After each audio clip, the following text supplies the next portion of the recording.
is the Seattle Friends of Fission event.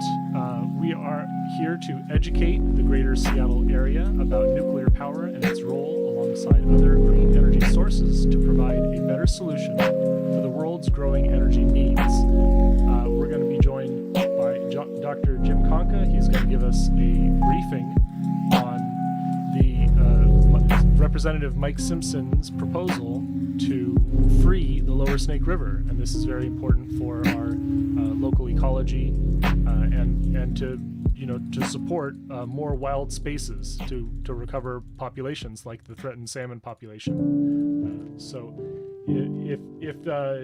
without further ado, Jim, are you ready to present? Sure.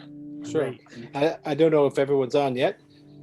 I'll keep an eye on it. So thanks so much, everyone. Good. Yes, thank you so much for coming. And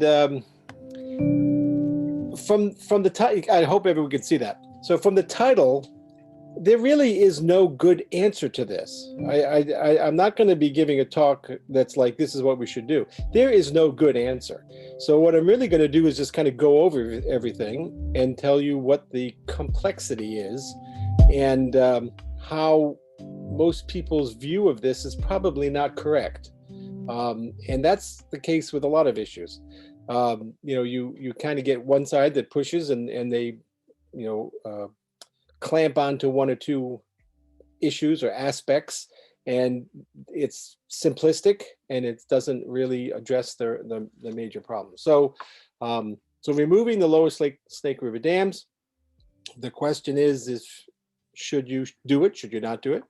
Or does it matter?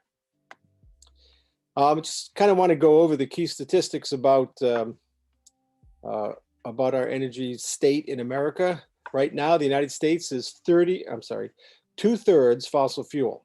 2/3 fossil fuel. 1/3 everything else, including nuclear. It's the biggest part of that. Hydro and wind is coming up. Of course, it depends on where you live. Washington State is the least fossil fuel of any state so far. And I'd like to keep it that way. It's a really nice point that we can all feel good about in Washington. Again, we have one coal plant that is closing soon in 2025. We have 2 gas plants.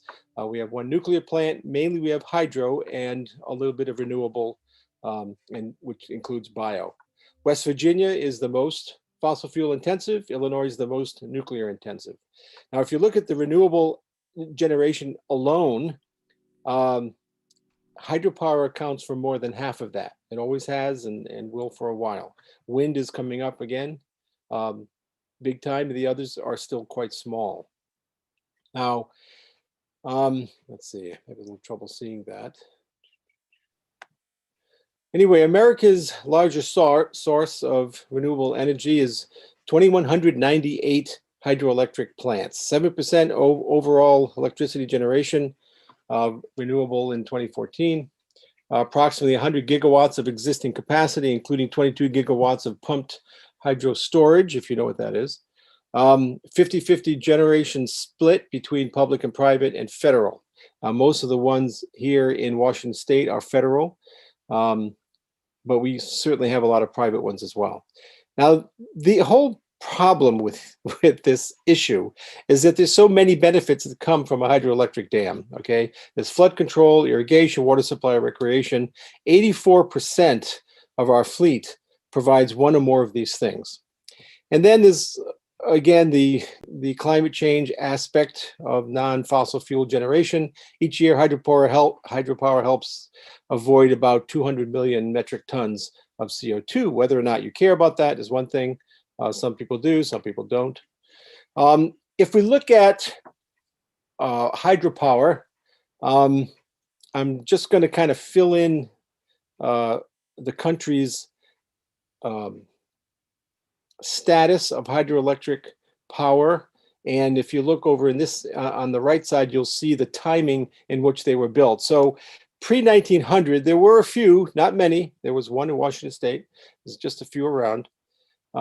Then from 1900 to 1930, basically, we got pretty serious about dams. And then, of course, during the the Depression, we got really serious about the big ones. So it was 1930 to 1939. Now we get things like Grand Coulee and Bonneville. They were pretty serious, and also in North Carolina, Tennessee. Then 1940 to 49, we continue on doing more. 1950 to 1969. Now we get some really big ones in various places like Northern California. All of our big ones are almost all in Washington State. There's a lot of ones on tributaries to the Mississippi. And then, of course, TVA has a lot out in the east. Then 1970 to 89, more, but smaller ones, not as many of the huge ones that came a little bit before. And then 1990 to 2008, which is the last time we built one. Again, we just keep filling it in, and that's great. So these account for 7% of our electricity in general, and over half of our renewable. If you count hydro as renewable, which you should, of course, but some people don't. Let's see. One of the issues with hydro and with taking down these dams in general is, again, the multitude of benefits that are provided by it. So again, a dam in general could be hydroelectric, could not be, but if it's hydroelectric, its flood risk is really, really important, especially on places like the Columbia River, which before we had the large dams would flood. And Richland, of course, was hit pretty hard by one of those floods. They're very important in recreation, very important in irrigation, power, fish migration, water quality, fish and wildlife, navigation, water supply, cultural resources. So they have to do a lot. And as a result, they do not produce as much power as they could. So we talk about capacity factors, where capacity factor is the relative amount of energy produced versus what it could produce if it were running 24/7. So if the sun shone 24 hours a day, 7 days a week, never a cloud in the sky, never set, then a 1 megawatt solar array would produce 1 megawatt of energy all the time, but it doesn't work that way. So most capacity factors are somewhere between 0.3 and 0.9. Nuclear is 0.9 or higher. Solar is 0.25 to 0.3, depending on where you are. Wind is 0.3 to 0.5, depending on where you are, and it really makes a difference. Hydro should be about 0.8, but it isn't, okay? It's less than 0.5, usually about 0.44. So little over 40 to 45% of the time, hydroelectric dams are producing the power they're supposed to produce. But all these other issues, all these other uses that this water is put to prevents hydroelectric from producing as much high electricity as it could. So keep that in mind as well. Oops. So dam removal is a tricky thing. Again, the 4 lower Snake River dams that we're talking about are Ice Harbor, Lower Monumental, Little Goose, and Lower Granite dams. These dams were built for, again, a variety of uses: navigation of barges and river traffic, low carbon hydroelectric power, irrigation, and flood control. They also provide fishing and recreation. The drive to remove these dams is about restoring river habitat, and that's wonderful, especially for salmon and various fish species. That's pretty much why you want to remove these dams. There's not a lot of other reason to remove these dams. There's nothing negative about them outside of habitat and fish survival. So again, this is an important issue, but it is a single issue drive to remove these dams. So here's Ice Harbor Dam. These are not little dams. These are important big dams. We have a lot of little dams, but don't have a lot of big ones like these. Lower Monumental Dam, Little Goose Dam, and Lower Granite Dam. Now, there are 27 dams on the Snake River. Since the early 20th century, when Swan Falls Dam was constructed in the middle of the Snake River, The 15 dams and reservoirs of the river have posed an increasing problem for migrating salmon. No duh. Okay, I mean, of course they do. Yes, the 4 lower Snake River dams have an effect, but the system is pretty complex, and it is not guaranteed that removal of these dams would significantly help the salmon or the orcas. You imagine they would. I kind of think they would, but there's no guarantee. There's too many other dams. There's too many other issues. Global warming, water temperature, uh, uh, predatory issues. There's just a whole bunch of things that go on, things that are going on in the ocean, back and forth between the river. So this is just not a simple idea. And like I say, there's no good answer to this. You have to decide based on a lot of issues, and you really need to know those issues. Oops. There are actually over 1,100 dams in Washington State, including 38 hydroelectric dams. 11 of these drain into Puget Sound or the Straits of Juan de Fuca, including Diablo Ross and the Gorge Dam on the Skagit River. I have not heard discussion of taking these out. They are generally smaller, older, easier to remove, a lot easier to remove, and they're not fish friendly anyway. They don't have fish passages and things like that. So they just, destroy the fish on those rivers, period. So, okay, I'm not going to say what about, but hey, what about? So there's a lot of issues we can deal with. We can take out the smaller dams. We know how to take small dams out like the Elwha. We don't know how to take big dams out like the Lower Snake. We've never done anything like that. Okay.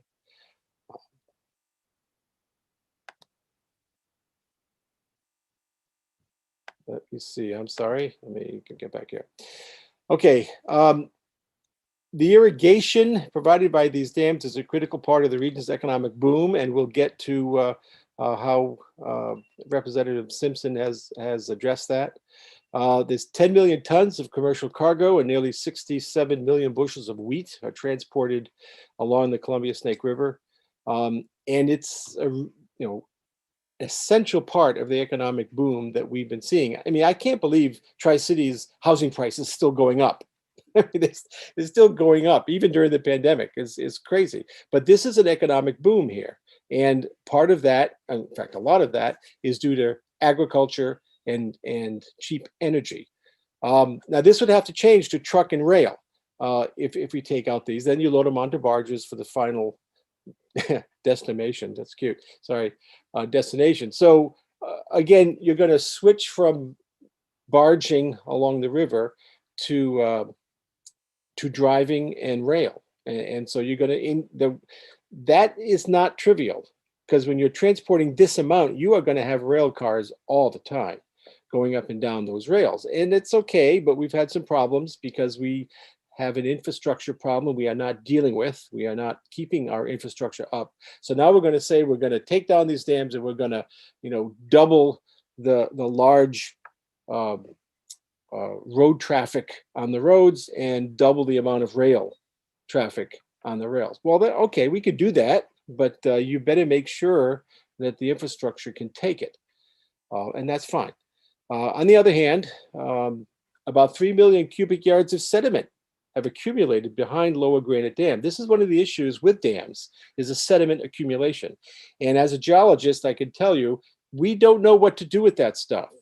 Okay, the Elwha, a few of the smaller ones, we let it go. That's fine. There wasn't all that much. But you let this amount from each of these dams go down the Columbia, you're going to have some problems, because that's a lot of sediment. Now, at the same time, that sediment's accumulated behind Lower Granite Dam, and it's raised the water level at Lewiston. So the water levels at Lewiston are going up. That is a negative. Okay, so Lewiston they're kind of conflicted on this, because they would like not to be overrun by water in the lower elevations of Lewiston, but they would also like to have that transportation hub, because when you take out these, you lose the port at Lewiston. Oops. These are the major electric generating dams on the Columbia, the Snake, the Mid-Columbia, and the Headwater region. So again, you can see that the really big ones produce an awful lot more power than these smaller ones, but that's not trivial. I mean, these four together generate as much electricity each year as our single nuclear power plant, which generates 10 billion 10 billion kilowatt hours of electricity each year. So this is not a trivial amount. It's not, the most of it. It's only about it's about 8% of the total hydro fleet, 4% of the total state. And so it's not like it's going to cripple us, but we're heading into a point now that we have to worry about grid reliability in the 2020s and the 2030s, and we are not replacing capacity that we're losing. So we're closing the coal plant, and everyone says, BPA and all the utilities say it's going to be replaced by gas. Not going to be replaced by wind or anything else. It's going to be replaced by natural gas. So if we remove these, they will be replaced by natural gas. So we're going to lose coal. We're going to lose this. That's a significant. It's about 10% of our electricity generation in the state, and we're going to replace it with natural gas. Okay, if that's fine, that's fine. I'm not going to say yay or nay to that. But again, the numbers matter. They're important. They're big, and you need to know them. So again, this is what each of these dams produce per year. Let's see, I should have done okay, so it's about 4% of the state's electricity generation, and it's very low carbon, especially since these dams are in an arid region and there's no methane production from the flooded areas. One of the issues people forget about dams, like if you're along the Mississippi, is that the dammed water in the reservoir behind the dam often generates a lot of methane. So it's actually not as low carbon as you think. Okay, but out in arid regions like Eastern Washington, that's not the case. So they don't generate a lot of methane. So they truly are very low carbon, as low as wind. So again, BPA says these dams will be replaced with 2 modern gas turbines. It's going to cost, let's see, about 274 million to 372 million each year, and would increase carbon emissions by about 3 million tons per year. That would mean we would no longer have the envious spot of being the lowest carbon footprint of any state. We'd be second or third, if that matters. On the other hand, the only other low carbon source of baseload electricity is nuclear. If these dams were replaced by a single Oregon NuScale SMR 12-pack, that would solve the energy climate issue. It wouldn't solve the irrigation issue or anything else, but it would solve the energy emissions problem of this. And they could be built before the dam removal began, which was about 2030.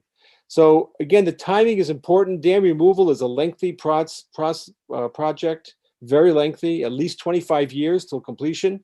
And that's if you start by 2030. And when you start, you're going to have to interrupt electricity generation. So it depends on how you do this. We don't have a really good plan yet.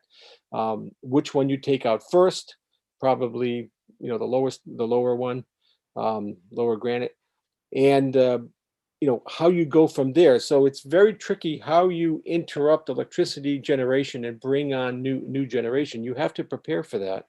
It's not a trivial issue. But again, a single SMR 12-pack would be perfect. And we put it right out here. It's already approved. The EIS for our existing nuclear power plant here could take it on very easily. This is what it looks like. And again, the new small modular reactors are as good as natural gas at load following. So if you care about wind, you need to have something load following it. And unfortunately, we keep building gas to load follow wind, except we use renewables in Washington state. So again, if you take out renewables, you have to put in something that can load follow the increasing amount of wind energy, and that is not a problem. Of course, SMRs cannot melt down, and all the other scary things have been fixed. We haven't been idle in the last 30 years at all. And so this is not like building another big nuclear power plant someplace. These are small modular.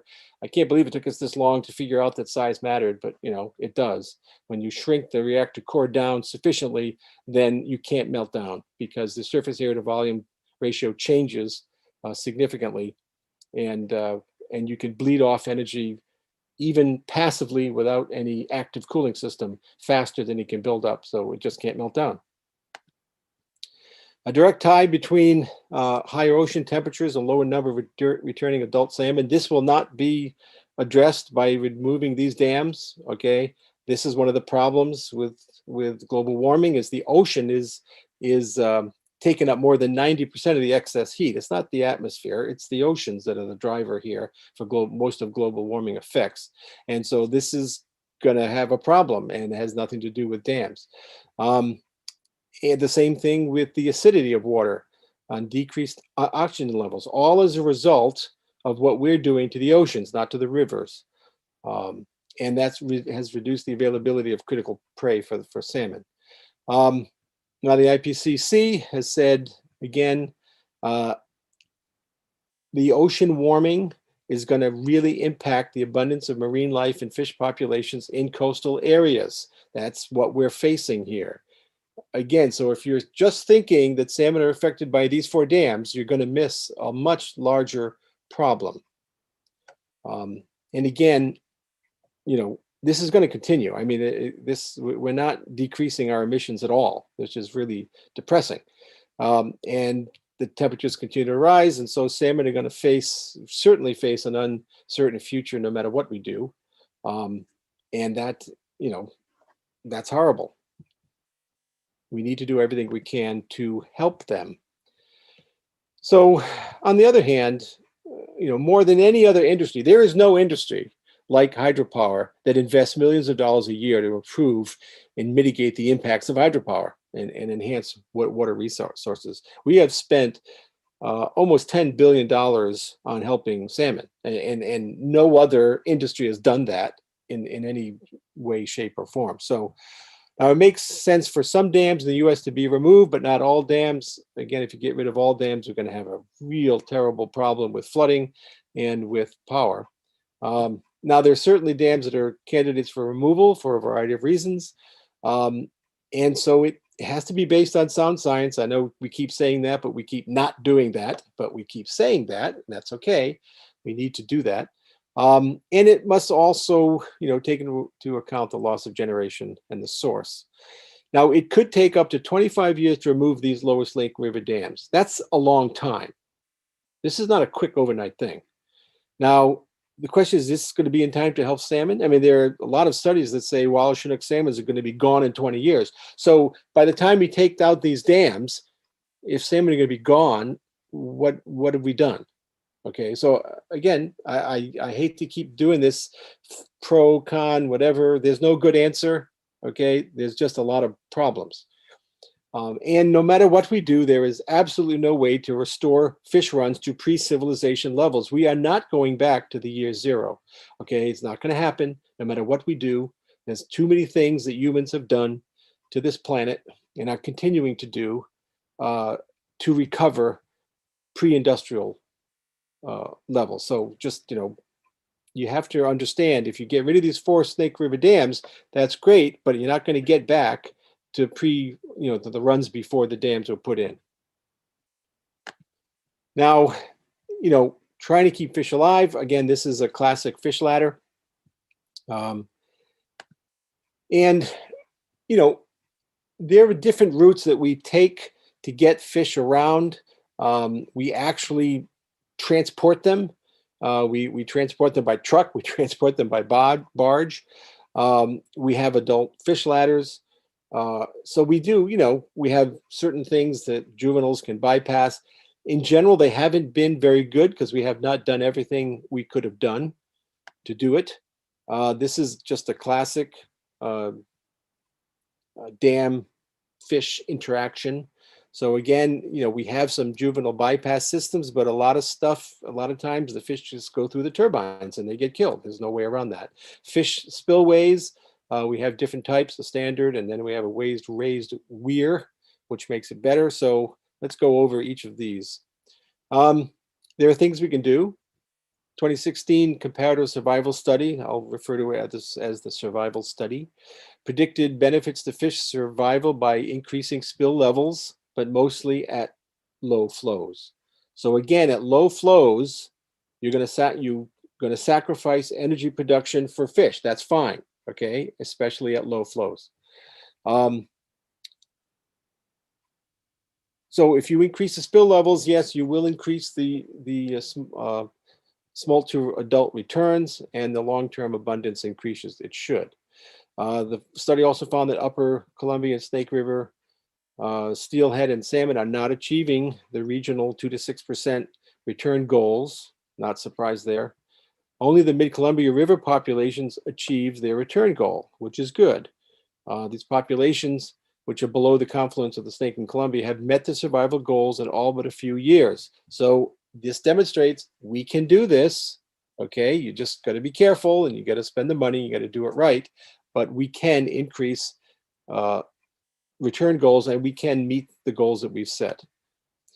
So if we look at, this is a conventional spill gate, open at the bottom, and the fish have to actually dive and find this passage, okay, which is kind of hard. There's a new weir system where you actually raise this weir, and so that fish, which are usually near the surface anyway, can find it a lot better and survive passage through the dam. There are different turbines. These are conventional turbines, which are very good at chewing up fish. Then there's an improved turbine design, which should go into every dam. I mean, we really just need to do this. It's not hard. And again, you redesign the gates, you redesign the shape of the turbines themselves, and you have, you know, curved walls, all that kind of thing. I mean, again, this is going to take a little bit of money, but not as much as removing the dams. And you can do this quickly. You don't have to wait 25 years for the full effect. So you can do this in a few years. You just have to do it. Fish passage improvements are being installed and have a faster effect, again, than dam removal. Lower Granite Dam has in place a permanent adult fish ladder water cooling system. This is one of the issues. If the water is too warm, the adults will not enter that water. So you need to actually cool the water down.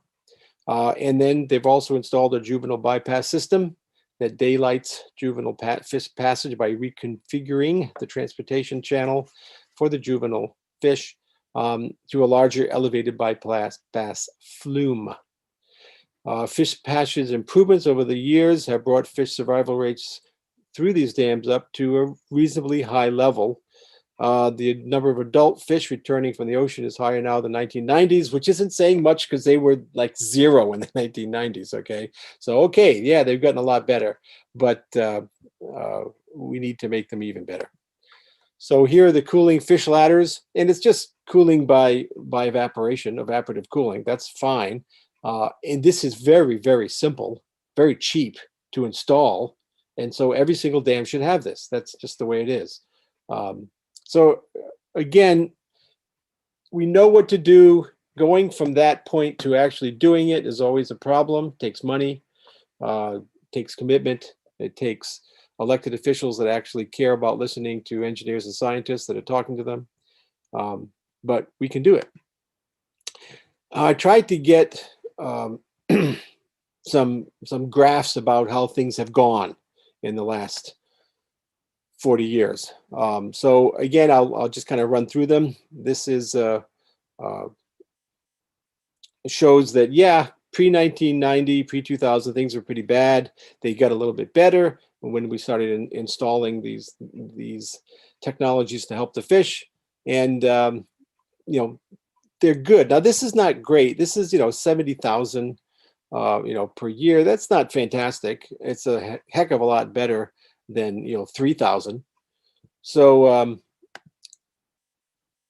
so that's good, not great. I mean, pre-industrial, it used to be millions. Okay, so we're talking about 70,000 as being, wow, great. That's okay. They're not going to go extinct at those levels, but they're not recovering like we would like. Same thing here, November. Oh, I'm sorry. This is the average fish count to date, which is pretty good. Let's see, when was this? Yeah, so again, we're in the 50 to 100,000 range, not to the million range, but again, not too bad. Look at 1990, we only saw 78 fish. 2015, we then saw a combination of wild fish and hatchery fish that totaled over 100,000. So again, things are working. They're not working fantastic, but they're working. It's not like it was in 1990. So again, we could do this. Oh, here's another one. This is actually a little bit better. Sorry, it's a little hard to see this. This is from 1976 all the way to 2013. This is wild salmon in orange, and the blue is hatchery salmon. And this is NOAA's viability threshold. So again, below that, we were set to lose them. I'm surprised we didn't lose them. But if you're above this level, then NOAA considers that viable. So we're well above that level. But again, we're in the tens of thousands range, not the million range that existed before industrialization. And then the spawning nests, this has also gone up pretty well. Again, since we started putting in fish ladders and other technologies. If we used everything I talked about, the cooling and more and better ladders and better weirs and better turbines, I think we could increase this tenfold. Let's see. So now we get to Representative Simpson's plan, which is a $33 billion plan funded by a federal infrastructure bill called the Columbia River Basin Fund. And again, I just kind of laid out what is in that bill. And, it's covered all of the issues that we talked about. You're going to have to, change from barging up and down the river to a lot of other shipping types. You're going to have to mitigate the fact that you're going to lose ports. You're going to, have to provide irrigation in a different way. So you're going to have to build a larger system of ditches, basically, like is behind my house. You're going to affect tourism because you're going to lose the recreation that occurs behind these dams. And so a lot of money goes to economic development of the affected cities and towns like Lewiston, Clarkston, which again loses support, Tri-Cities. You're going to have to deal with grain elevators and handling of grain since you cannot barge it all the way. You're going to have to deal with the impacted farmers. Water quality improvement for all the 4 bounding states. You're going to have to spend money for restoration of the important species. Then, I'm not sure what dam removal incentives means. You're going to pay off people to do this or to like this. I don't know. But transmission grid upgrade, because if you're going to get rid of these dams, you're going to have to upgrade the transmission from wherever else you're going to build that generation, whether it's gas plants that are not going to go where those dams are. So the existing high voltage transmission lines leading out of those dams are going to be useless. So you're not going to build a gas plant there. You have to build it someplace else, and you're going to have to adjust the grid to deal with that. If you replace it with something like wind, which is not on the horizon, but some people think that's going to happen, then you're going to really have to increase the high voltage transmission system because wind requires an awful lot of transmission lines, and they're expensive. And so again, depending on what you do, and then it's only $2 billion for actually breaching the dams. Okay, so most of this money goes to doing the effects of breaching the dam. There's only $2 billion needed for breaching itself. All right.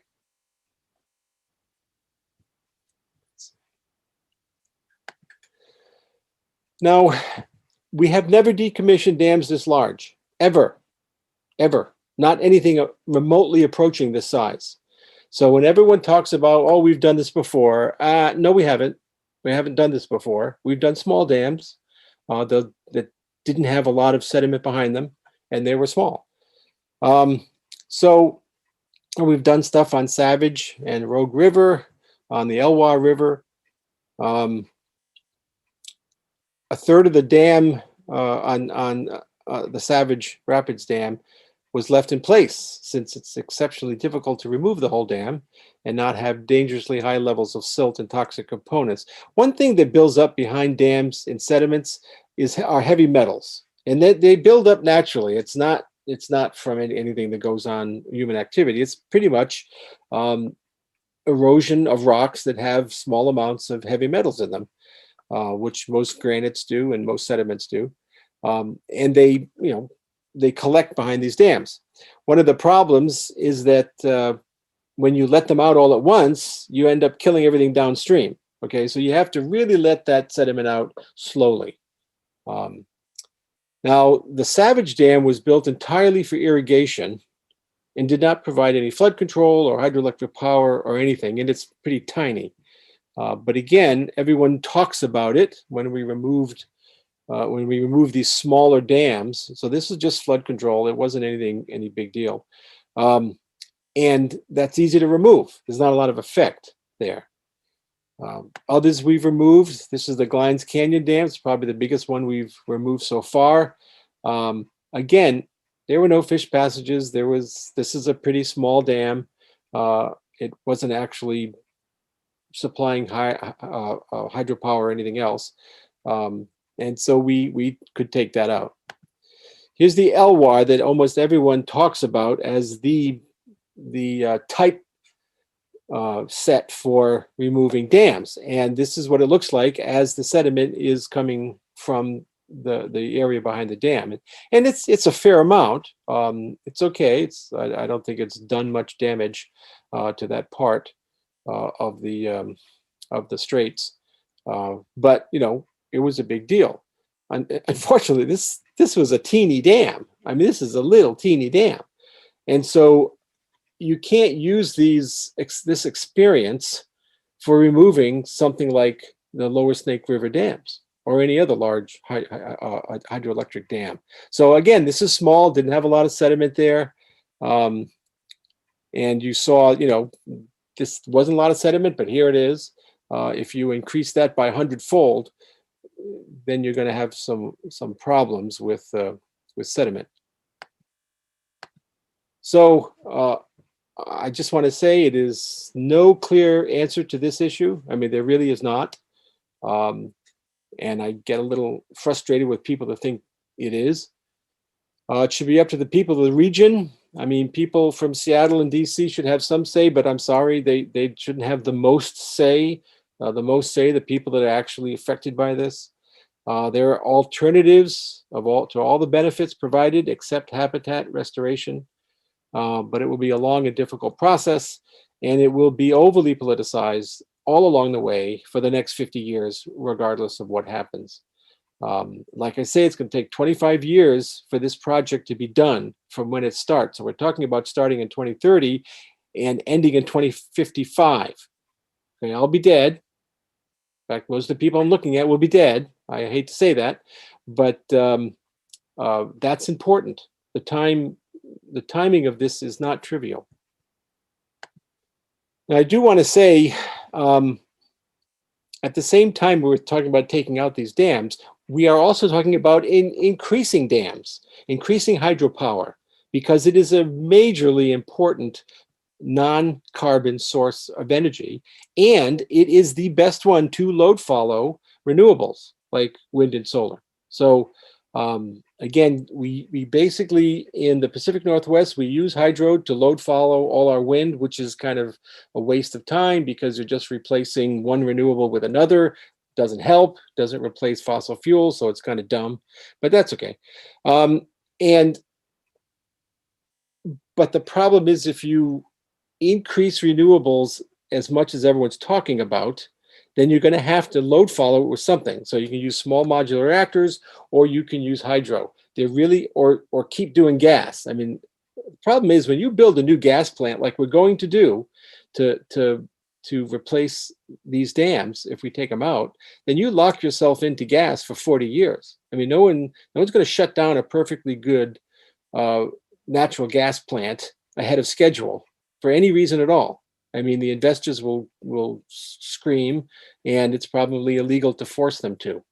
So again, every time you build wind and you build natural gas to load follow it, like just ask Texas what happened, 2 weeks ago, you lock yourself into gas. So you really have to plan what you are, what you're going to replace this with. All right. So if we're going to build as much wind and solar as we say we are, then we're going to have to add non-fossil fuel load following, and that is hydro and small modular reactors. So we actually could add, there is a plan from the National Hydro Association and Department of Energy to add 60 gigawatts of new hydro capacity in just 10 years without building a single new dam.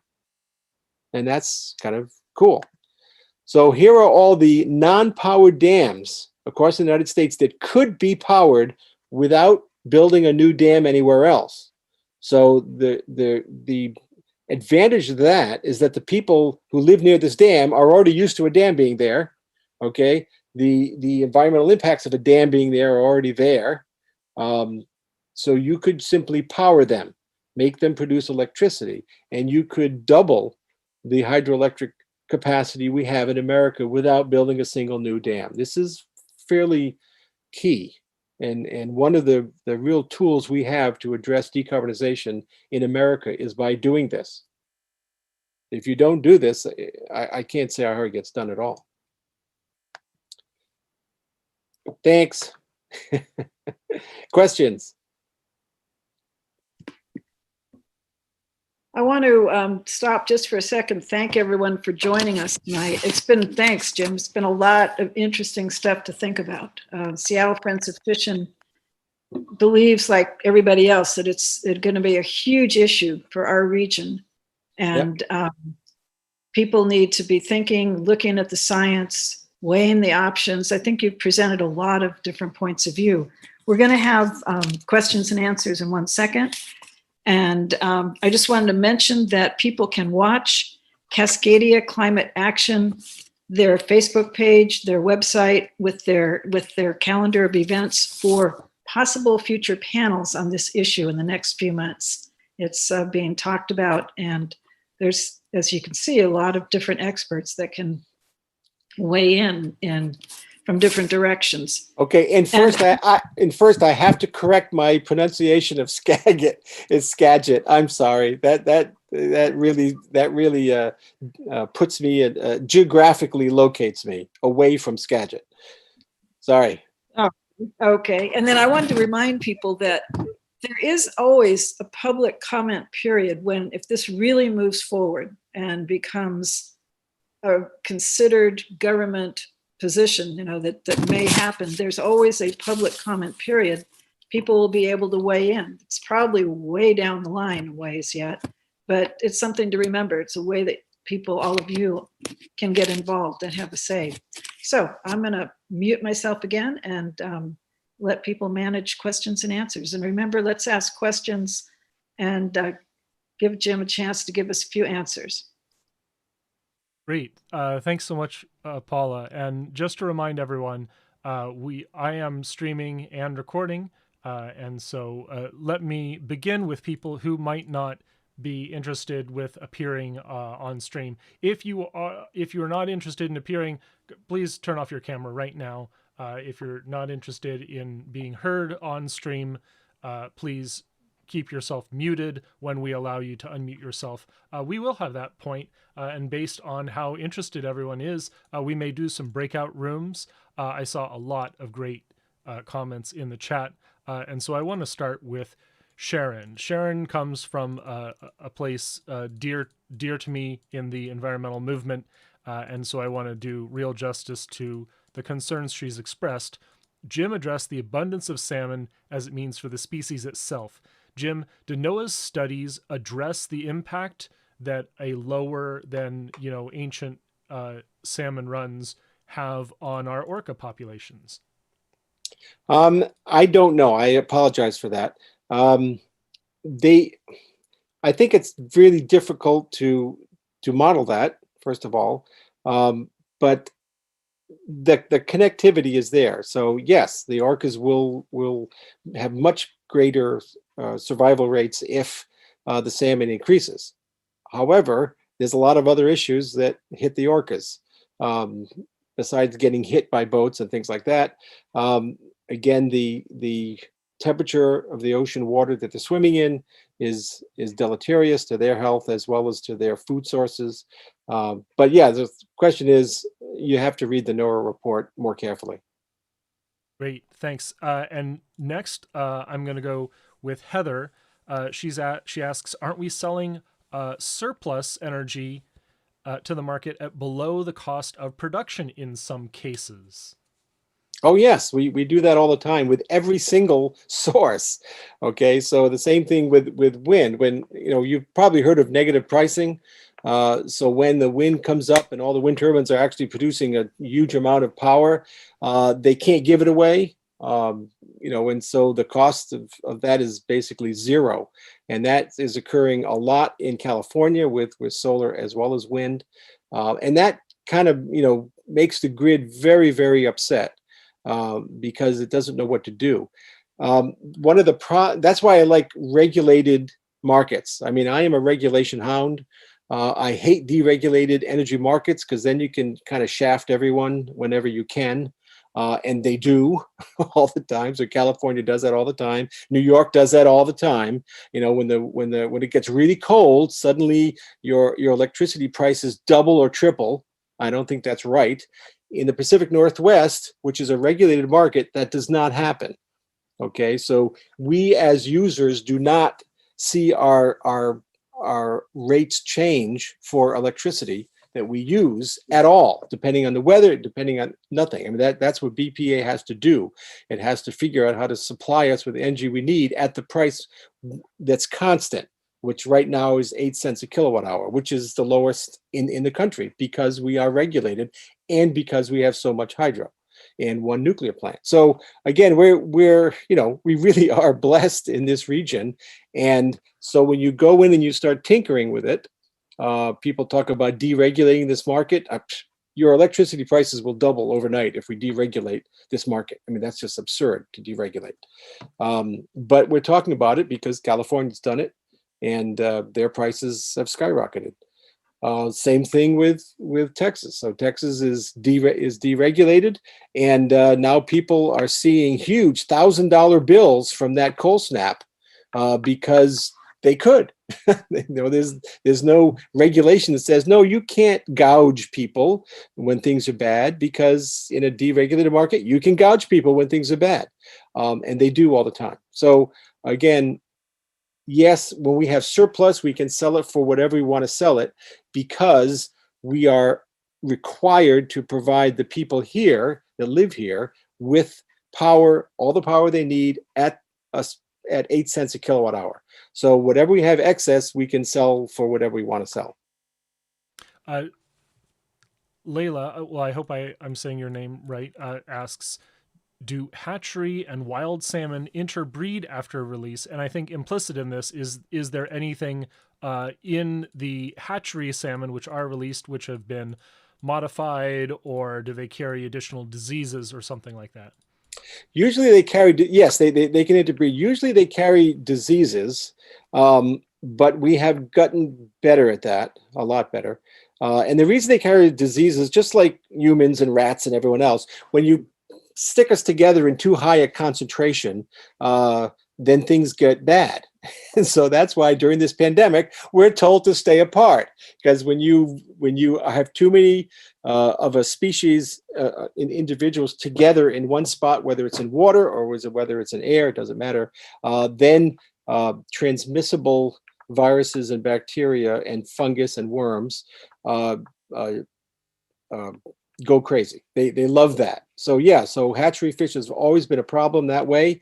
We've learned to put them away from the coast line, farther out, so that the water is fresher and there's not as much. Well, there's just more fresh water moving through the hatchery itself. So you have floating hatcheries and things like that.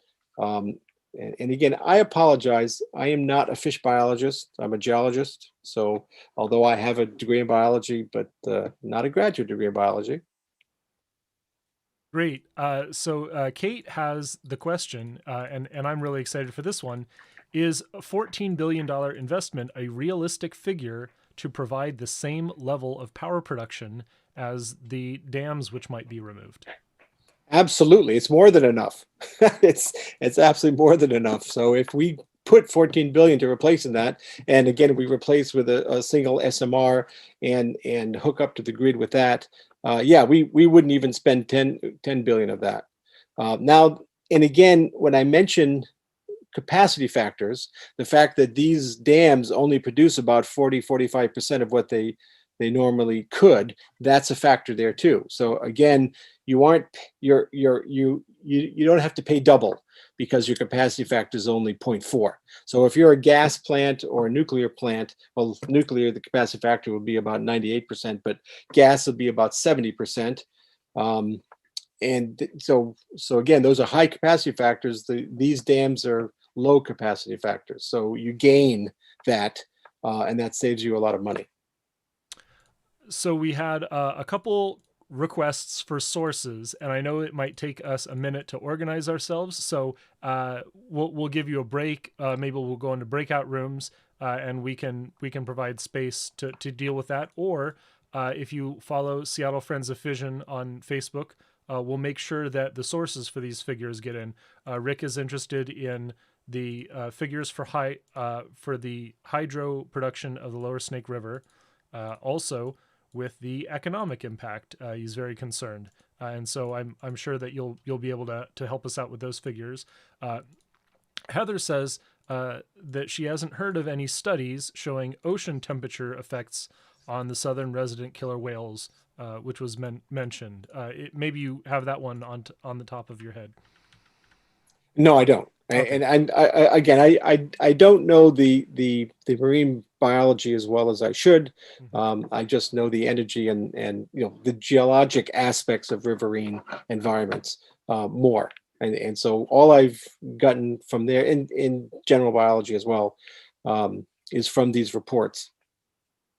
So as you've mentioned, you're not you've gathered this information about the wildlife, and Brian mentioned something about sea lions, so I'm going to assume that we would be looking for sources on that one as well. Great. Right. Julia has a really wonderful question that I think you are a good spokesperson on.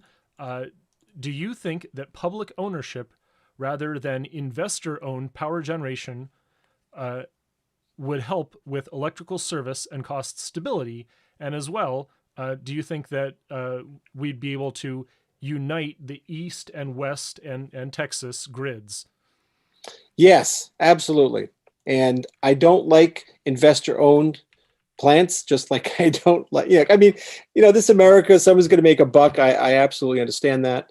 But if you're privately owned and investor-owned, you make a lot of bucks, and you don't really care about most of the issues that we care about. And I know that's a brushing with broad strokes, but corporate America is corporate America. Their job, a corporation's job is not to save the planet. Okay, their job is to make money. Their job is to make money for their investors and for their stockholders. So right away, you can tell what that means. What that means, if you have investor-owned generation, then they aren't really going to care about price, and they're not really going to care about quality or reliability. They're going to care about how much money they make.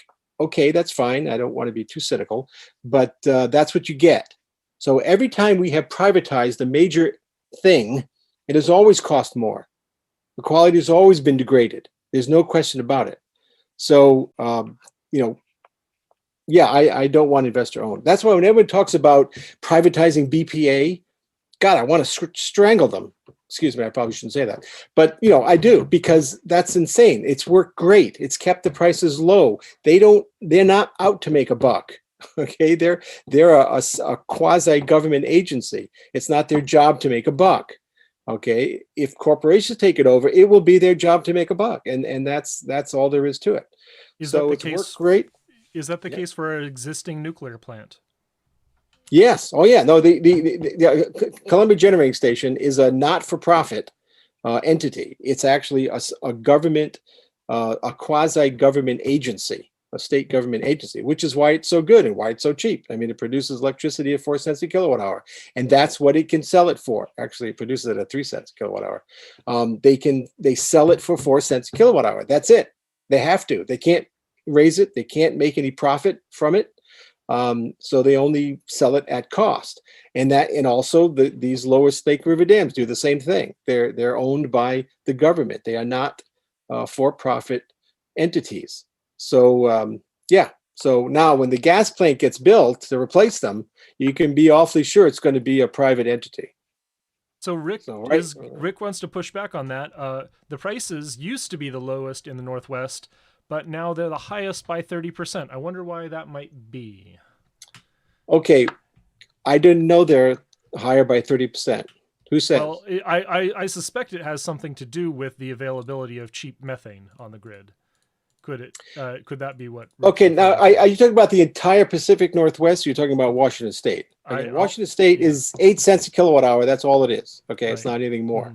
Now, Oregon doesn't have the same system as we have. They have a fair amount of coal and other things still on their grid. We don't. Okay, well, we're getting rid of our single coal plant soon.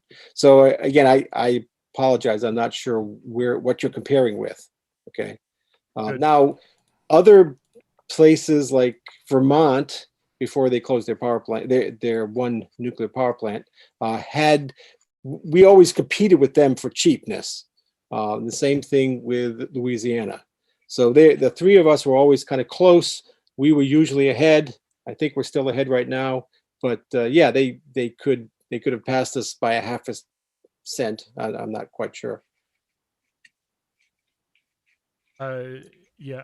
So Alfred asks, will the removed dams become hazards? He reads about abandoned or decommissioned dams from the 19th century becoming a serious issue. They're common in the Northeast, called drowning machines. Yeah, I can imagine. Because again, you can't just take down these dams whole, okay? Because you can't release that sediment all at once. So you need to take it down in pieces and parts, which itself is a huge task, a huge engineering task. You have to build bypasses around the dam to handle the flow on the Snake River. This is not a trivial amount of flow. So while you're taking these down, you need to build another river around them that can handle flow of the Snake. That is tough. So yeah, so as that's happening, you can imagine when you take down one part of the dam, you're going to create eddies and really difficult fluvial features within the river that are going to be dangerous. I mean, I don't see any way around it. However, when you're doing this, you are not going to let people do any recreation on that part of the river. I mean, there's just no way. So those parts of the rivers will be off. What do you call it?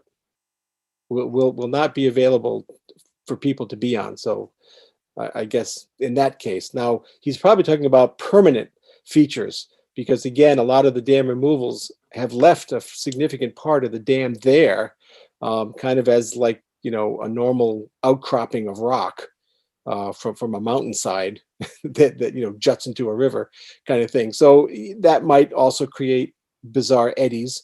But these dams were put in places where there were significant elevation changes to begin with. I mean, you just don't build a dam anywhere. You want to get as much gravitational head out of it. So you put it in a place that had significant elevation changes, especially like Bonneville had. And so in that case, you're not going to be kayaking up and down natural waterfalls. Okay, this is not something you do anyway. So probably too much discussion of this topic, but right. I don't see that as an issue that would affect any of this. Mm-hmm. So to bring us back to the core issue, why I'm interested in nuclear and what's very pressing to all of us is, how bad do you think the climate crisis would need to get before Americans would accept rolling blackouts and like serious reductions in lifestyle, like no microwaves, less home automation like washers, dryers, dishwashers, getting closer to that urban Chinese lifestyle where they don't even have a dishwasher, where they don't have running water. Oh, it'll have to get really bad. We're Americans are babies. Let's face it. We really, we really have it easy, and this pandemic has actually taught people a lot about reality. Okay, now the bizarre thing about society is that society evolved. Okay, about with agriculture, basically to make it easier for individual humans to survive. Society buffers the individual against the vagaries of nature. Okay, so now suddenly you're not on your own. Okay, now, and that was fine for 10,000 years. Now it's gotten to the point that society is so complex that the individual is completely removed from nature. I mean, absolutely, completely removed. You can sit on your couch and survive for 10 years without leaving, especially with Grubhub now. I mean, it's like, you don't have to do anything. You do not have to acknowledge reality in any way, shape, or form. If you have just a job and a place to live, you don't have to know any of this stuff. So when reality does, bang down the door, and in terms of blackouts or bad weather or cold polar vortexes, whatever, then everyone kind of wakes up and wonders what's going on here. Well, you weren't paying attention. Okay, so we need to pay attention and understand what's going on, and that these decisions can have real life effects on all of us. And again, just look at Texas 2 weeks ago. That was devastating, and they were told about it for 10 years that this was going to happen again. It happened in 2011. It happened again, I think, 8 years before that in 2002 or 2003. So this is not new. They just are unregulated and they don't have to care. So they didn't take the steps needed to prepare for really cold weather. And I hate to say this, but they probably won't still. They'll just assume, this is once in a decade thing. We can do it. I'll be retired. I'll have my millions. Who cares? Great. Sorry, I'm a little cynical on this kind of stuff. No, I've been around the environmental movement long enough as well to let everyone know. Brian and Paula King have been involved in the environmental movement in Seattle for many years, and it was their dissatisfaction with treating the climate crisis as a crisis that led us to all come together and form the Seattle Friends of Fission. And so I think that while, this is an incredibly complex discussion, it goes to the heart of why we are, like many of us, are nuclear advocates. So we've got a lot of really deep discussion going on, and thank you so much for your participation in chat. What I'm going to do, we still have very many people in this room. This is amazing. I'm going to create 3 breakout rooms for different topics so that we can be fair and address all of these. And I'm going to put you on the spot, Jim, that I would like you to choose your first topic, and I'm going to follow you around these breakout rooms while everyone else either follows you or and keeps respectful and on topic, or we move on as a group and maybe allow discussion to develop as the side subject. So the first room, and you can choose in any order, Jim, it's your show. The Green New Deal and Washington Strong. Washington Strong is one of the candidate bills for reforming our electrical grid in Washington state. This is like a Green New Deal companion bill for the state of Washington. Right. The second would be renewables price and grid stability. That one's for you, Rick. We're having a lot of great discussion in the chat about exactly how expensive available renewables are, and whether they can replace the electrical energy that's produced here by the lower Snake River dams. And then finally, there is, of course, the issue of salmon harvesting. How much salmon are being harvested? Is it appropriate to put further constraints on folks, as Kurt has mentioned? And Kurt's really given me a lot of feedback on this, and I think I respect his opinion on this. And so I hope to hear Kurt talk to some of the others who are talking about, whether we need to pull down the dams first or reduce our consumption first. And also the delicate food chain, the interaction of salmon, orcas, different pods, different food sources for all of those. So this will be the salmon harvesting and food chain, food web. So of those three, what are you interested in, Jim? The first one, yeah. So Washington Strong. Yeah. So I'm going to open those, and I'm going to move you, and everyone else will be able to choose. Let me just, so allow participants to choose room. So everyone, if you will look at your screen, there is going to be a button in the bottom right corner, or some sort of between the middle and the right, and it will say Breakout Rooms. And I want you, as soon as you see that, you can click that, and you can choose. You can join the Washington Strong Green New Deal room. You can go to the renewables price and grid stability room, or you could join the salmon harvesting and food web room and develop your own side conversations. I'm going to follow Jim with the broadcast, and we ask that you please, especially when I'm in the room, stick to the topic at hand. We're here to have a good show, to develop a good, productive conversation. And if you're not doing that, unfortunately, we're going to have to mute you and possibly remove you.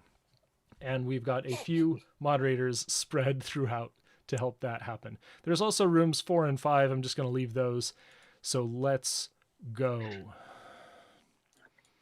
And I see, everyone is unassigned. I'm going to find Jim Conca and assign you to 1, and I'll see you there. Thanks. I'm going to wait for just a moment, and I hope everyone sees. Please say something in chat.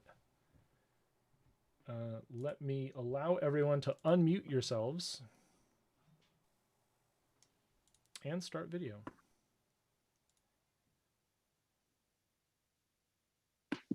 So does everyone see the waiting rooms? Yeah.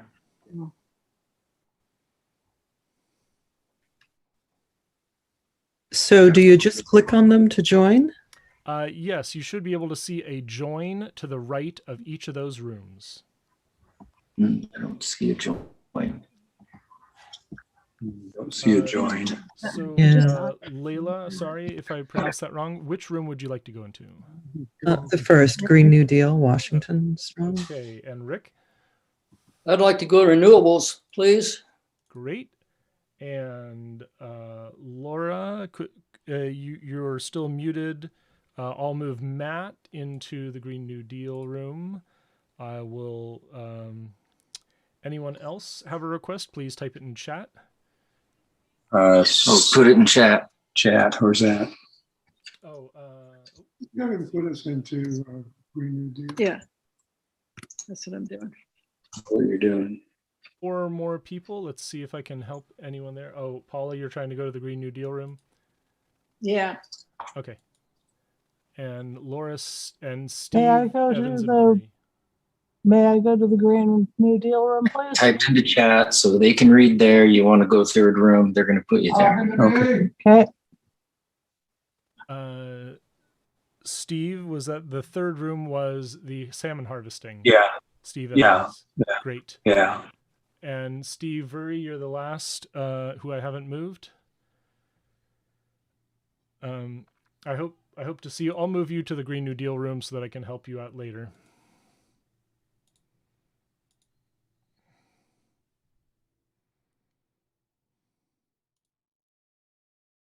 And are there hidden hurdles and hidden problems, traps that we're going to fall into because we're not considering all the issues? Now there was a question about electric vehicles. Yes, if you're going to decarbonize anything, if you're going to have any kind of a Green New Deal, you need to get rid of petroleum, and the only way to get rid of petroleum is to go to fully electric vehicles. I know there's methane vehicles, biogas vehicles. They're not very plentiful, and it's very difficult to get the methane, and methane's an issue anyway. It's a strong greenhouse gas. There's hydrogen fuel cells, but how do you make the hydrogen? Usually we use fossil fuel. Okay, so this is one of the problems. Right. So how do you do that? You don't think air capture of CO2 and synthetic fuel using nuclear energy is pie in the sky? No. It'll help. How long it will take to get going is another matter. Okay. Now, right. And the thing about capturing carbon from the air and then turning it into fuel, which is great, Fischer-Tropsch process, it's geoengineering, it's great, is that you're just making it carbon neutral. Okay, you're because you burn that fuel and you put the carbon back in the atmosphere, and then you take it out again. So you're kind of right. in this cycle, and that's fine. Things don't get right. worse, but they don't get better. The big difference is that you don't have to completely re-engineer the transportation system.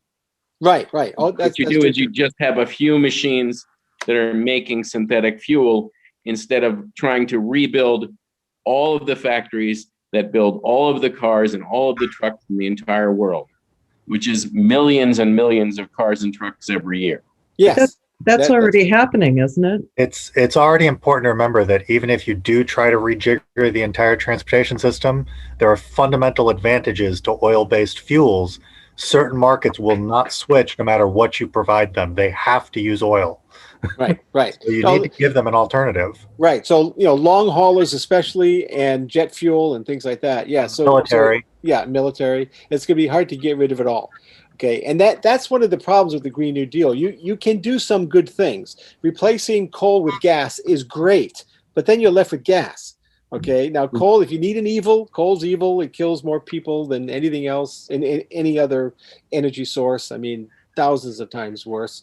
It has, heavy metal issues, acid rain issues, stuff like that.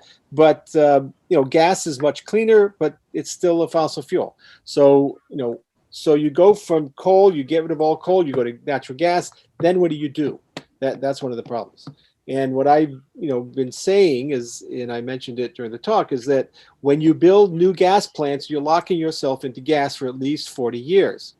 And so every change you make is important. And so and you have to go with it. You have to make those decisions. So you have to say, okay, we're going to go to fully electric vehicles, or we're going to go to whatever else. Okay, and then you have to switch society to meet that. You can't stop halfway and say, whoops, we decided we shouldn't do this 20 years from now, and we're going to go in another direction. You can't do that. You actually have to make a decision now and move towards that. And that's one of the problems, because right now the world is 87% fossil fuel in terms of all power, not just electricity. All power, yeah. Yeah, I mean, 87% fossil fuel. That's ridiculous. I mean, we've been working on this for 20 years, seriously, for the last 10, very seriously, and we're still 87% fossil fuel. We haven't done anything. Global emissions are not going down. They have not gone down at all. They've stabilized for a couple of years, depending on what was going on, and then they start going up again. And that's because we keep building coal plants in Africa and Southern Asia, because coal is not the cheapest, but it is the easiest to install if you are a poor country with no existing infrastructure. Yeah, that's because people are rising out of poverty. Right, absolutely. Which is a plus. I mean, the fact that there's more CO2 in the air is a minus, but there's a huge plus that people are rising out of poverty. And that's going to mitigate itself by reducing the date and the height of the peak population. So even though they're building coal plants, it's actually going to help the CO2 peak in the long run. Right, but will it help in time? Okay, this is a big question here. We haven't been saying, you only got 10 years, for the last 30 years for nothing. We said that because we mean it, and actually you only got 10 years to do anything serious. And so we keep these tipping points. That's what tipping points are. We keep missing these tipping points, and we're not doing anything serious. And that's why I get annoyed when people try to reduce a complicated problem to a simple answer. It's not simple. Okay, so you can say, oh, we just need to build wind turbines. That's not good. That's too simplistic. Okay, you can't do that. You need to build a system that can replace the fossil fuel and still work as a system. And so what do you need? Yeah, So, I want to recenter just a bit. Oh, sorry to interrupt, but Yeah. I wanted to recenter us. Does this exclude reducing consumption? No. You have to try to reduce consumption. You have to conserve. You have to be efficient. All that kind of thing. No, I don't agree at all. I think increasing consumption is the most important thing. Well, it depends what Because I nation don't- you're in, right? Yeah. I mean, I'm sorry. Increasing consumption so that people who are in poverty can get up to 3,000 kilowatt hours per person per year, which is what it is needed to get you out of poverty. But people like us that use 12 to 16,000 kilowatt hours a year per person is absurd. We don't need that much. So you reduce us down to 6,000, and you raise them up to 6,000, and you can do it. However, there's an awful lot of people that don't have 3,000 kilowatt hours per person per year. There's still 3 billion of them. So you got to get them up to that, and there's 3 billion more people are going to be born here. 2 to 3 billion. Right. And the real question is how can you increase energy output that much without continuing to destroy the environment? Right. And that's a tough one. Right, because building more hydro plants and even wind and solar have their environmental impacts. Let me let Layla jump in. I believe I interrupted you to recenter us. Sorry. Yes. Thanks. I just, one of the problems I see is that fossil fuel in the United States is so heavily subsidized still by the Fed. So that's almost a cyclical, like, why would we do anything else besides fossil fuels? And does the Green New Deal address that? I don't know enough of the detail. New Deal doesn't address anything. Yeah, I mean, Right. it's just an idea. Okay. The Green New Deal is written entirely from an aspirational, not an operational perspective. Okay. Yeah. It doesn't have parts to it. Okay. No, the whole.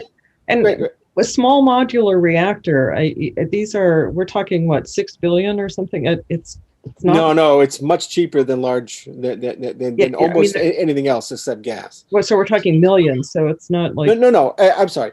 To replace the 4 hydroelectric dams would cost about $6 billion, not 14. Okay. If you did one small modular reactor, it would cost about 10 billion if you replaced it with wind. It would cost about 2 billion to replace it with gas. Gas is just cheap. You can build a gas plant in a year. It just doesn't take much. How would we replace that much electricity with wind only?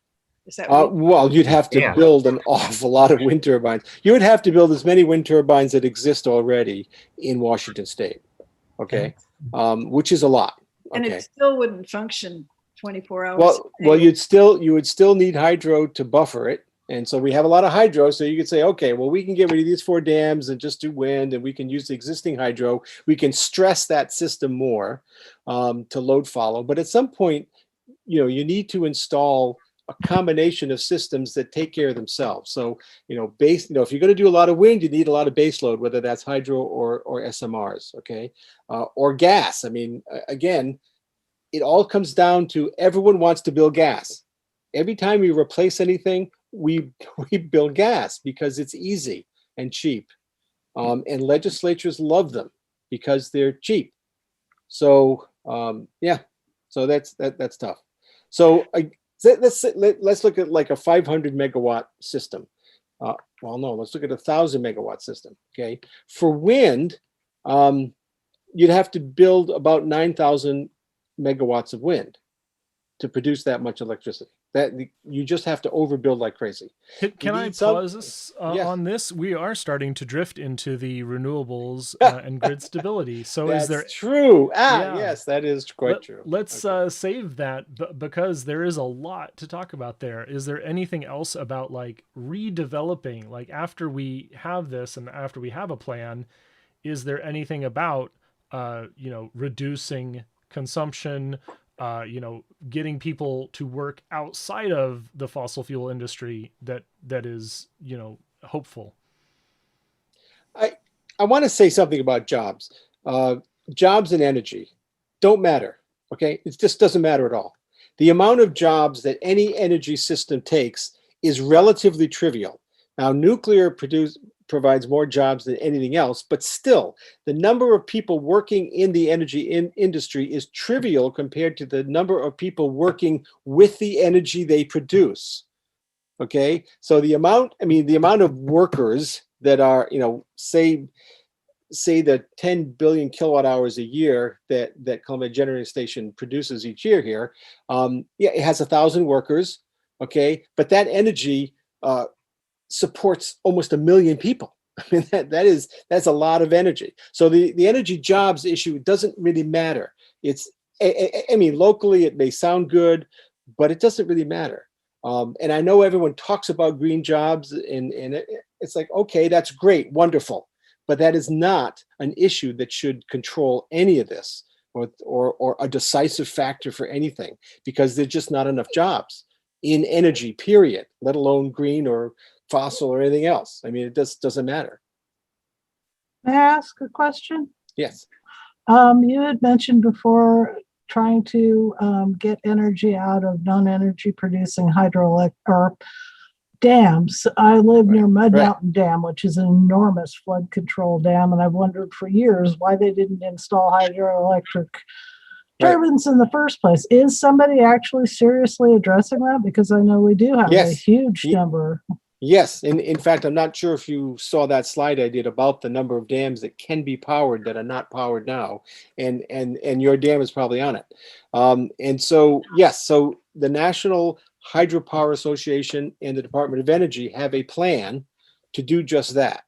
And they're working through Oak Ridge National Laboratory on that.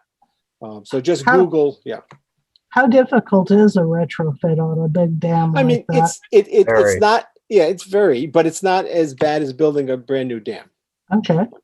And the reason you want to do that is, again, because the local population has already been living with a dam there. So it's not like this big shock that you're going to come in and build a dam where there never was a dam before.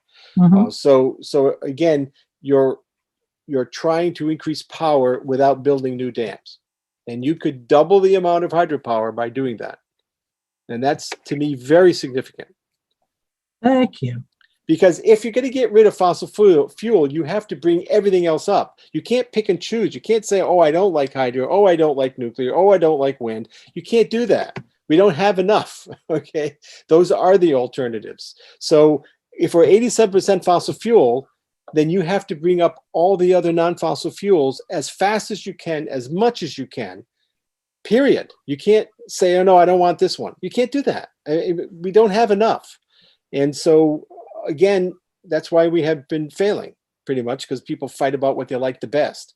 Okay, just put everything in. Who cares about the best? Just do it. And it's going to take so long to do it that we keep not doing it. So, and then again, you have to deal with the socioeconomic and the geopolitical issues. China is building coal plants in Africa and Southern Asia like you wouldn't believe. So, okay. It's kind of hard to tell those people, no, you have to live in poverty. You can't have power. It's really, really kind of nasty.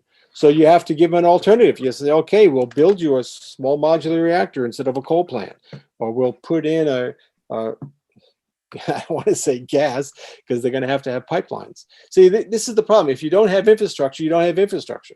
And it's not like you can snap your fingers and build gas pipelines and high voltage transmission lines for renewables and all this stuff overnight, as opposed to just putting in a coal plant and a rail line to it. That's really simple. And things like the infrastructure investment in Africa and other places around the globe, those are not being done by Americans. We don't even want to build solar panels in Washington State. Right. So it's being done mainly by China and Russia and other places, and they're doing it mainly to get economic and political influence in those regions. Yeah, which is another thing. Brilliant, actually. It's kind of like the McCarthy plans and stuff like that. So does anyone have any more pressing ideas about the Green New Deal or Washington Strong? I should look up I think Washington Strong has a bill number. I haven't heard a huge amount about it, so I don't think it made the cut for this legislative session. So unless anyone has anything else, I'm going to retreat to Jim's next choice and take the show on the road. So what are you thinking? I see Dan jumped over to renewables, price and grid stability, and there's still salmon harvesting and food web where Kurt has gone.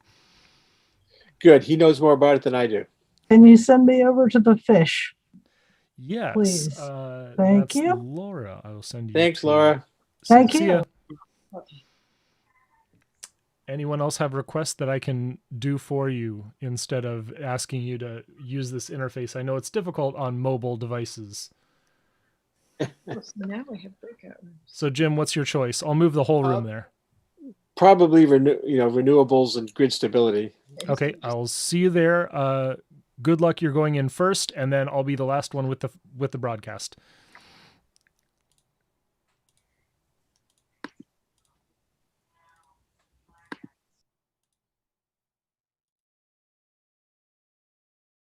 Just us and just me.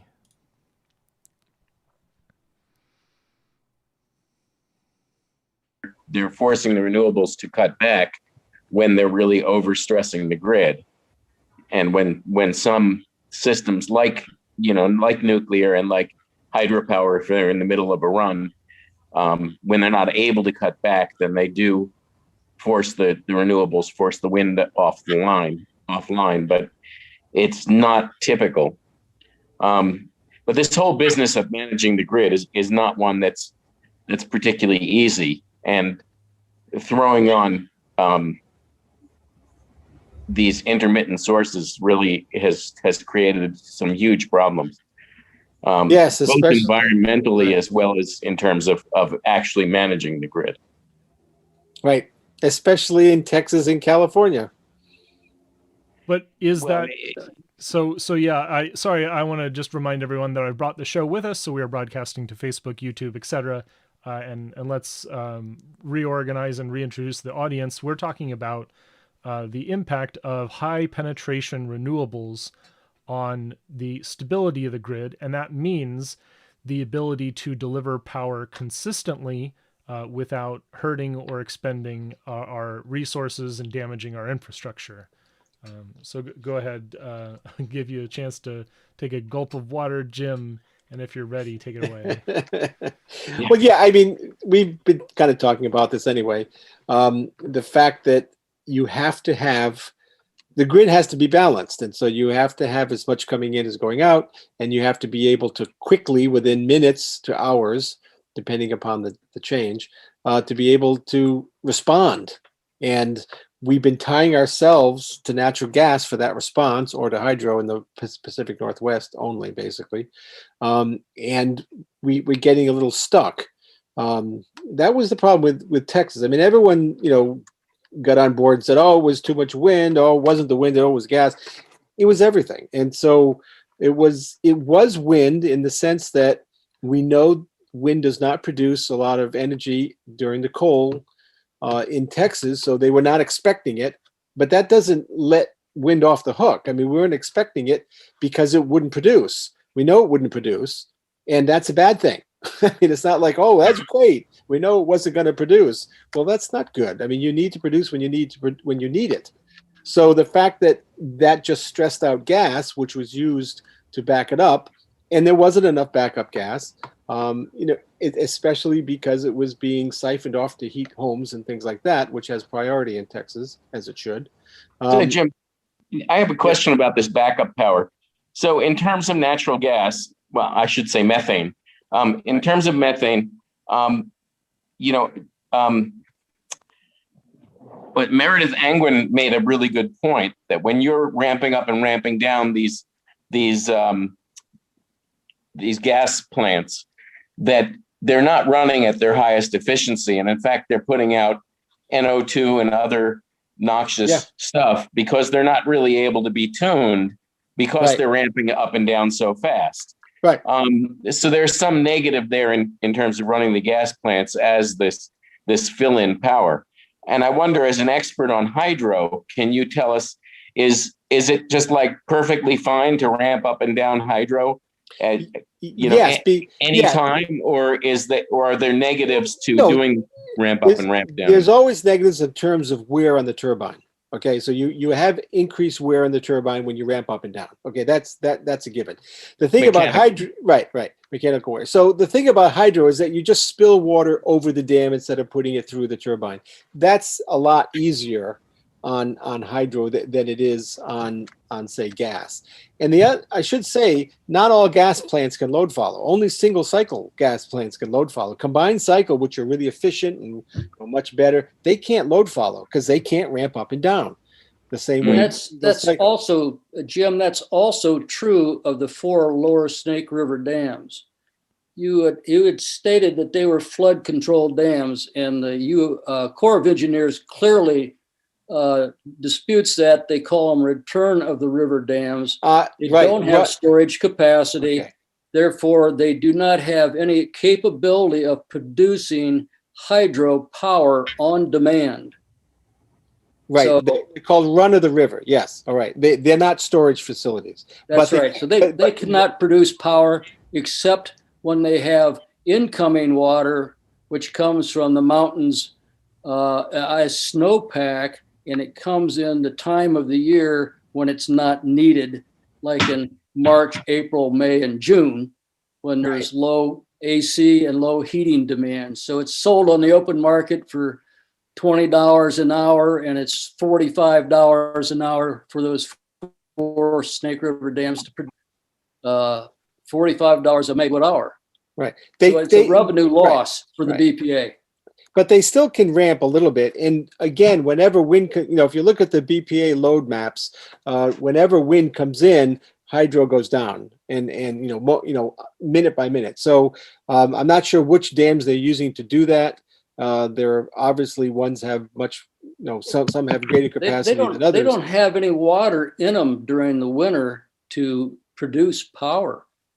I mean, they don't have a storage capacity, and there's no water coming in. So their demand, their ability for demand is next to zero. I don't understand that, because they still use it to load follow even during the winter. Well, there are some dams that do. Some dams that do. So I'm not sure which ones are doing it. And so then you're saying, if I understand what you're saying, then the dams on the Snake don't have reservoirs, or have very small reservoirs behind the dam. Yes, and that's very true. They're called run of the river dams. Right. It's a Corps of Engineers terminology. Right. And all the ones on the Columbia are also run of the river dams too. Almost all of them. McNary. No, incorrect. McNary is a run of the river. 6 of the dams, like Grand Coulee, is totally a storage dam. Yes. Those are flood control dams. Flood control dams have storage capability. Right. Grand Coulee's the biggest, the ones that do that. Yeah. But I've still heard the Corps refer to John Day and McNary as one of the river dams. The lower Columbia dams are run of the river. Okay. But the upper ones are not. The ones that we're talking about removing would largely be run of the river. Run of the river. Yeah. Which is almost an intermittent power source, although very predictable. Right. Like we predict when they will run dry, as Rick says, and we also schedule our nuclear refueling when they are plentiful. Yeah. Yeah, they won't change suddenly. Like, you can plan on them, but they're not controllable, or not easily controllable. And, really nice. You could look at the power coming from the dams kind of like the power coming from the renewables. When the sun doesn't shine and the wind doesn't blow, and when the water doesn't flow, they don't have that storage capacity, although the battery storage capacity is coming on very strong for the renewables, which is a big plus for they claim that. Pardon? They claim it. The size of batteries is, of course, very pertinent, and so let me do a very brief overview for our viewers. We had the Hornsdale Power Reserve come online in, I believe it was 2018. Elon Musk's great PR move to save South Australia from the rent-seeking behavior of those, the gas peaker plants, who are essentially have manipulated the frequency control prices in the region.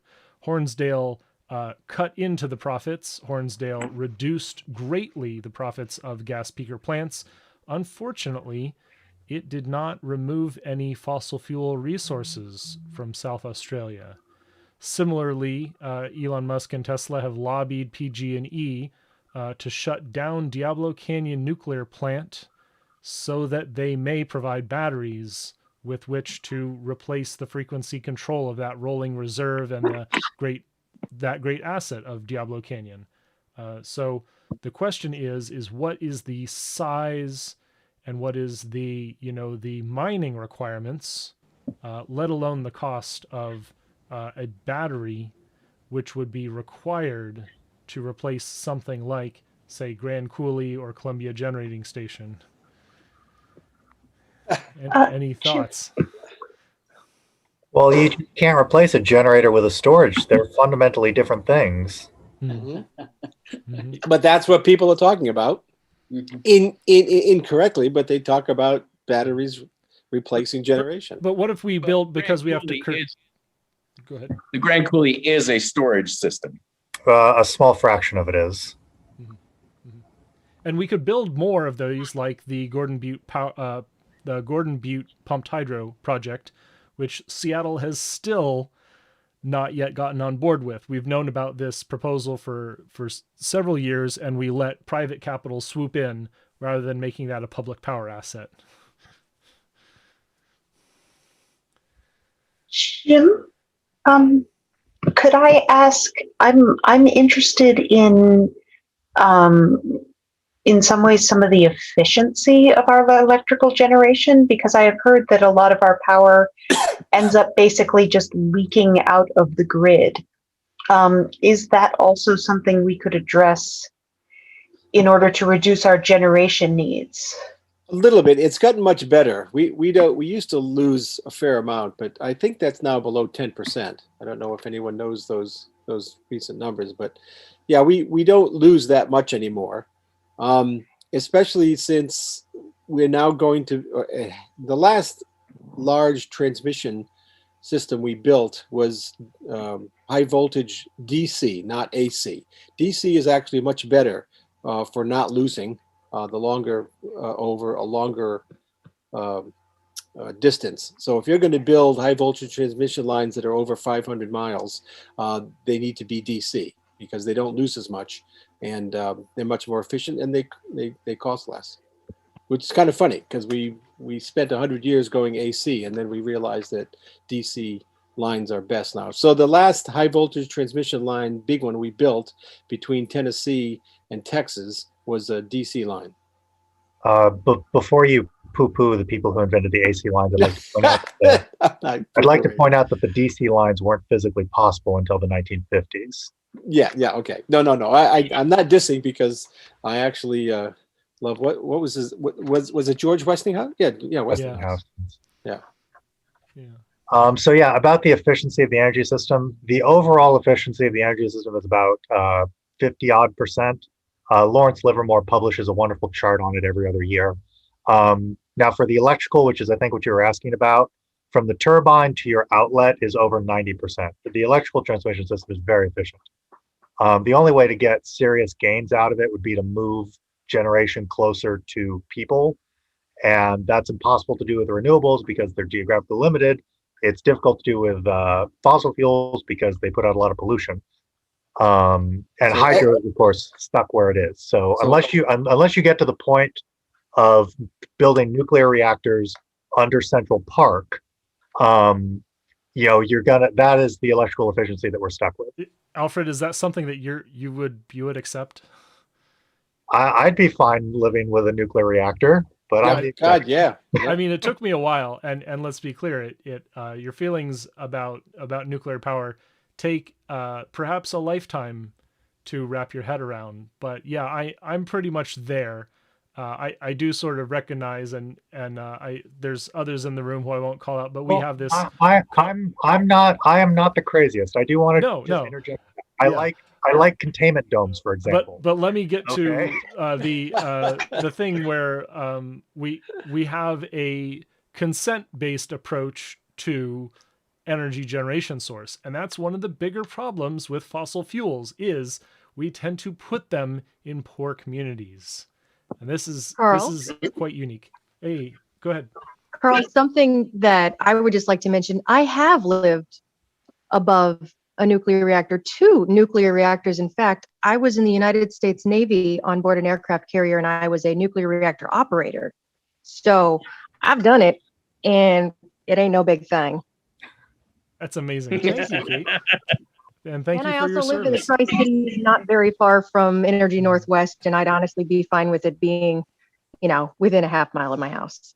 You can, yeah. To me, nuclear reactors should be treated the exact same as any other heavy industry. Obviously they don't go in Central Park because the land value is too high to put heavy industry there. But they can go any place you'd put a factory. Hey, Staten Island. Yeah, any place you would put a factory, you should be able to put a nuclear reactor. It's really not a big deal. And part of the way the nuclear paradigm just switches so many of our assumptions on its head is people who live, unlike with fossil fuel power plants, people who live close to nuclear reactors are healthier. Like it's clean air, it's good job, it's an abundant economy. High-paying jobs, high-paying jobs, and most of the union jobs. Yes, high-paying union jobs, which is exactly the opposite of renewable power. Renewable power, they always talk about these jobs, and it's like, oh, there's so many jobs. It's like, but they're crappy jobs that aren't worth having. I mean, per megawatt installed, jobs for wind about 60 people per megawatt. For gas, it's about 200, and for nuclear, it's 1,000. Is it that high? Where do those jobs come from? Because I know someone who works at Columbia who told me, she worked a gas plant, and they would run that with a skeleton crew of like 3 to 6 people most of the time. What other jobs are there other than at the plant? Supplying the gas. See, the problem with fossil fuel is you need to supply it every day. I mean, you need dedicated supplies, huge numbers of supplies. So a coal plant has to get about 10,000 tons of coal a day in order to operate. That's a huge amount. And so you have rail cars coming in filled with coal continuously. And that takes jobs. Gas pipeline, I'm sorry, I might be wrong. I might have meant 200 for coal. I apologize. So probably 200 for coal. I'm trying to think of this. But that number keeps going down, doesn't it? It is more automation, of course, more reduction of labor. So right now, for instance, Lynn, let me call out something, is the Partnership for Energy Progress Northwest is a dark money campaign to support fossil fuels, unfortunately supported by many labor groups because they get jobs today from fossil fuels. Unfortunately at the plant, it's not that way. And so when the extractive industries are taken over by automation, those jobs are going to dry up. Right. And the same thing with wind. Wind jobs are not local. It's not, those jobs, most of them are not where the wind turbines are being placed. They're basically constructing the wind turbines elsewhere. We construct them elsewhere and we move them to the place that we're doing. So, Scout Energy is going to put our wind turbine farm here, is making those in Colorado and then shipping them over here. So most of the jobs are where the construction is, because most of the issue with renewables is construction. That's where all the money is. It's construction. Once they're in place, they're skeleton crews. They don't need many people to operate, just need some maintenance and checking. They need quite a few people. What? They Jim, need sorry. Let's hear from Kate. Sorry, I was just wondering, Jim, as a kind of aside, the Horsehaven Hills wind farm, aren't they also using the power produced with that in another area, so it's not even going to the local place where it's going to be Oh yeah, yeah. blocking our views, and the lights flashing at night are going to be blocking our sunsets. Yeah, most of that's going to go to California, is my understanding. Some to Seattle, but If most they of it can to build the California. transmission line. Yeah, Yeah, they they build just- transmission lines. We just want to have our space and then build it elsewhere, supply all of the employees elsewhere, and Well, then ship it elsewhere. Well, that's why the company went directly to Olympia to get permission. They completely went around the local county people. They don't even want to talk to us. So it's kind of, yeah, it has nothing to do with us. Yet we will foot all the problems. If we were going to make that kind of central planning decision, is there a better pick than in our Washington rural communities? Yes, all wind turbines should go in Tornado Alley. Period. They should go to Tornado Alley. Tornado Alley doesn't like them either. Well, yeah, but their capacity factor is like 0.5. I mean, it's incredible. They produce much more energy than almost anywhere else.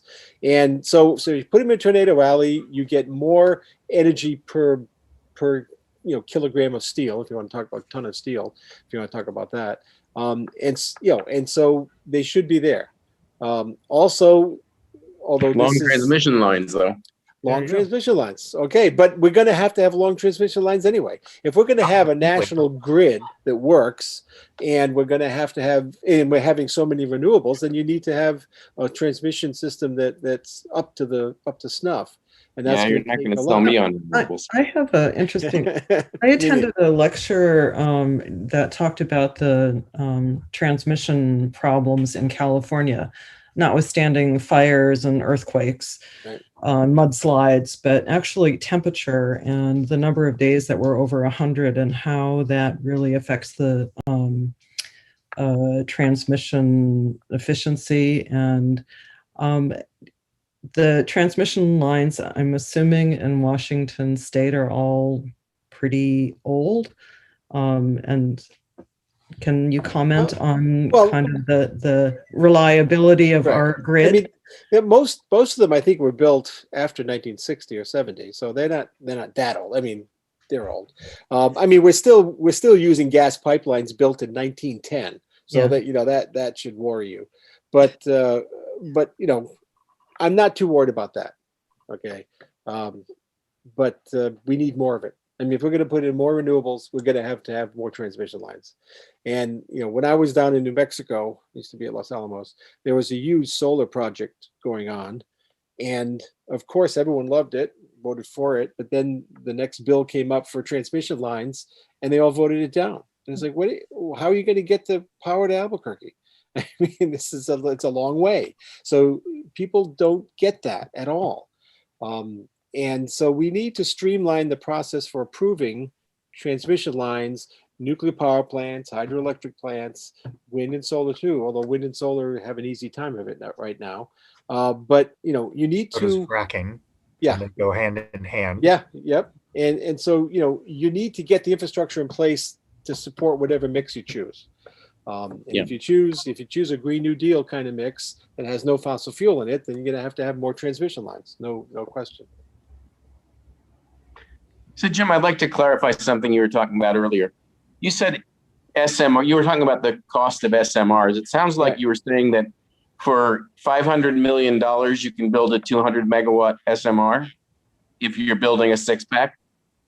No, I'm sorry. A 12-pack. Sorry, let me get back to 12 packs. A 12-pack would produce 720 megawatts, and would cost about $8 billion. Okay. Okay. Yeah. Hey, Jim. Okay, cool. Is that right, Kate? No, it's 924 megawatts. They recently uprated it. Yeah, 72. Yeah. Right. 72 times 12 would be 864. I said that's 864. So you're now approaching 1,000 megawatts, like a big old nuclear plant. So it's $10 billion plant. Well, I heard Kate's trying to get in, I think, and having audio issues. Go ahead, try you're one muted, more time. Kate, you're muted. No, I know. I'm Okay. making sure that I mute. Am I not able to be heard very well? Right Sometimes now you are. people are speaking over you, but yeah. No we worries. can hear you fine right now. So at our meeting that we just had tonight, at the meeting that you know that I attend because of the city I'm in and the job that I have, we had someone from Benton REA there discussing a little bit about the Horse Heaven Hills wind farm and also discussing the lower Snake River dams. And I had asked them what the average power production was of the lower Snake River dams. And they had recently received that information from, I believe, BPA. And they gave different numbers than what you had given. They had said that on average, they're getting about 1,100 megawatts. At peak, especially during our cold snap we had recently, they were getting about 2,800 megawatts. And Wow. it is the capacity, I can't remember what it's called, but the number that's engraved in the metal that's stamped on it. Whatever that nameplate, right? Yes, the nameplate amount is, or the nameplate capacity is 3,500 megawatts. And they had said that Energy Northwest has 1,100 megawatts for its production on average. And I'm wondering, are those numbers accurate? And there was somebody, I don't know if he's still here, Rick, yes, and he was saying that those numbers are actually incorrect, that it's much less power that the Snake River dams are producing. There's no way that it would get anywhere to 2,800. I agree. There's no way. All of those numbers are correct, but they're nominal numbers, not actual numbers. It's like the dimensions of a 2x4. It's 1.5 inches by 3.5 inches. Now, in the talk, I don't know if you remember, I actually gave those numbers, and those were historic numbers. They were just averages. Let me look at it. Yeah, so the 4 Lower Snake River Dam, the average generation in megawatts was, let's see, 200 plus 300 plus 2 is about 1,000. That's it. So okay. Yeah, so I can't imagine that their nameplate was 3,500. Right. Well, and the reason that they were saying this was because they were trying to explain that we needed to have that power produced, especially when we had that cold snap. It was necessary. And I was wondering what your take on was that power that the Snake River dams created during that time period important and necessary for us during that cold snap? And also, what is your thoughts on what they said about how Ice Harbor is the only dam that can actually get power to the Tri-Cities based on its power production and the transmission? I don't know that. I should know that, but I don't. And that's interesting. If that's what they were saying, and they know, so I wouldn't doubt them. But yeah, I don't know if that was necessary or not, but it sounds like it should be. But there's no way the Lower Snake River dams produced 2,800 megawatts during the winter. They don't have the water flowing during the winter. Yeah, that sounds like a lot, because they generally, yearly average is only 1,000 megawatts at a time. Yeah, so that's correct. However, I mean, just like Columbia Generating Station, when it's really cold, it produces a lot more energy. Mm-hmm. But the dams on the Snake don't have any water for generation. That's the point. They don't store water. Right. Now, however, I don't really know what happened this winter. Were they talking about this winter, Kate? Yeah, they were talking about specifically the most recent cold snap that we had, where we had a lot of people that were really using their heating in their house. There may have been more water then. I mean, on average, no, but there might have been more water at that point. We've had a wet winter.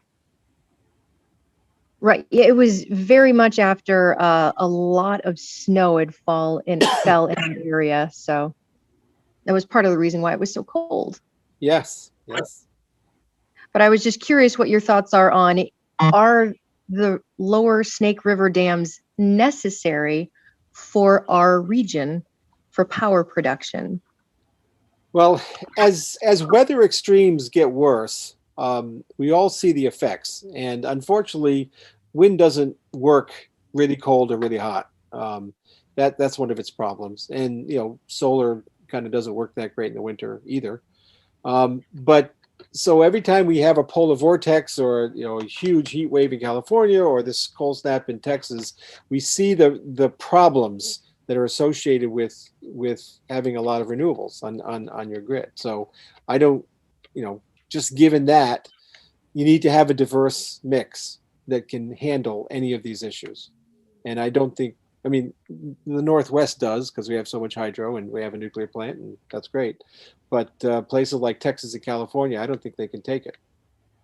Right. And would you say it would be correct? They had quoted something around windmills are about 27 to 28% efficiency.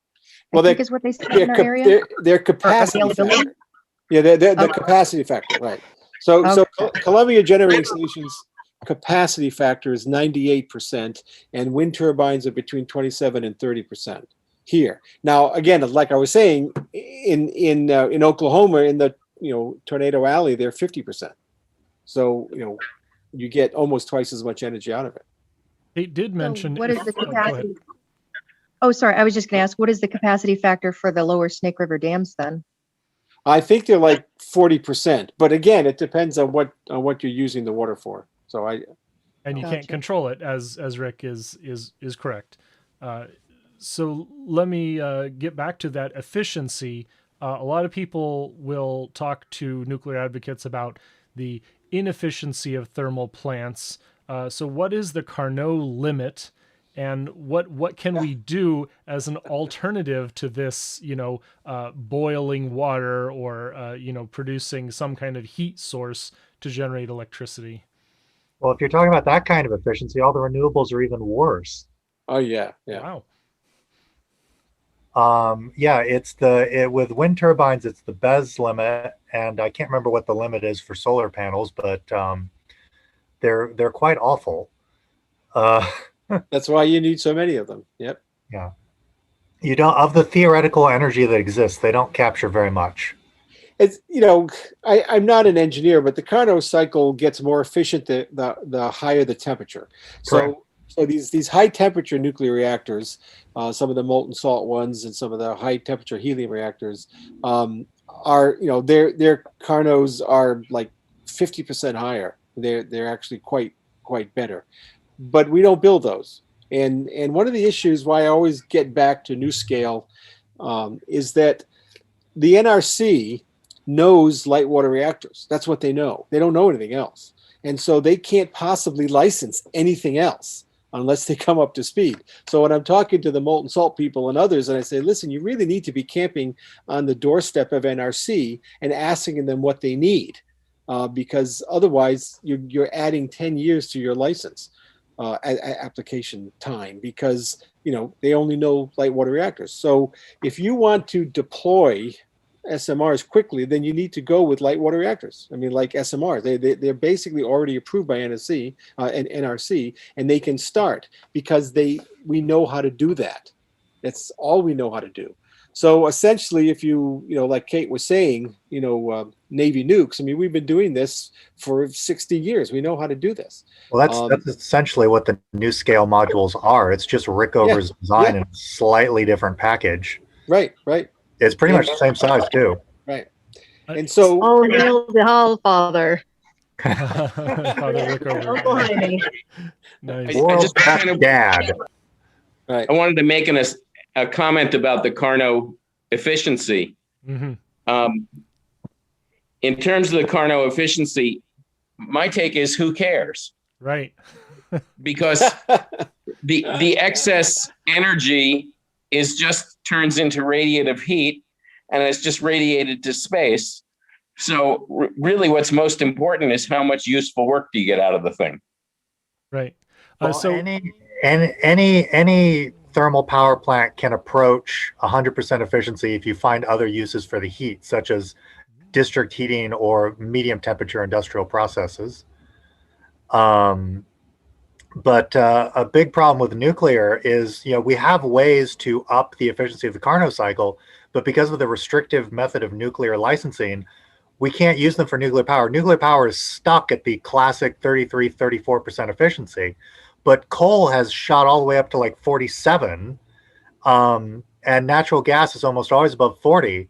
but we know how to make higher efficiency nuclear power plants. They already exist in the UK. AGRs are at like 45%. And we had prototype reheating boiling water reactor in Puerto Rico that could get above 40%, but we never built a large version of it. Like, it's not a difficult problem. We just don't implement the solutions. So before we get any further along, I do want to point out we are at 9 o'clock, and I am really interested in catching up with the rest of our group. Does anyone have an objection or really wants to stick on this topic? No, I myself have to leave soon. Okay. Well, let's be sure and get into that last room, and we can, everyone start moving yourselves over. I'll just start pushing you right now, and I really want to see Josh Sorensen as well. So this is going to be the salmon harvesting group. So.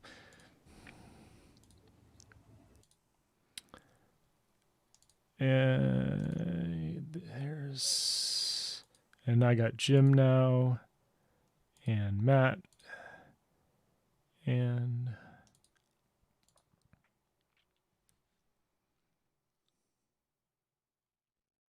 cut them off. All right. I'm sure you guys have got a monstrous mining operation upstream of Grand Coulee that apparently there is rather a lot of heavy metals coming from a BC mining operation further up. So they can only get on their high horse so far. I was told by somebody up around Grand Coulee that they wouldn't eat fish that came from significantly closer to Canada because it had too much arsenic and other nasty things in it. Well, there are rumors here, some of the native people here won't take fish from the Columbia anymore because they say they're glowing green at night. But that's not true. Yeah, I'm pretty sure that one's not true. That's not true at all. Well, I'm hoping that it's not true because I'm still eating Chinook salmon, and I don't want to eat. I don't know what my radon limit is, but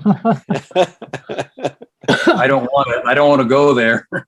So let me break in and say welcome everyone back to the show. I hope you've been having a wonderful conversation. It is 9 o'clock, and Jim does have to go soon. So yeah, I gotta go. Let's thank you, Dr. Conca. Say You're welcome. any final questions, and definitely shout out to everyone who's stuck with it. This has been a wonderful event. Thank you so much for your participation. Thank you, and I learned a lot from a lot of folks there. That's great. Thank you very much, Dr. James. Great. Any Thank final questions? you to everybody for sharing your interesting ideas. Actually, I just want to leave with one thing. This is a complicated subject. There is no easy answer to this. You really made that clear, and thank you. Oh, good. Thanks. Goodbye. See you, Jim. Night. Thanks. Bye. Night. So in the interim, I'm going to go ahead and say thank you very much for stopping by. And if you're interested in joining us in the future, please follow us on Facebook. And if you don't like Facebook for whatever reason, you can find us on meetup.com. And you can find our events there. I've been practicing, as you can tell, I've been practicing Zoom events, and I'm pretty proud of this one. And I hope to have many more just like it, so that we can reopen responsibly. So, anyone else want to jump back in, and we can maybe summarize for me what I missed?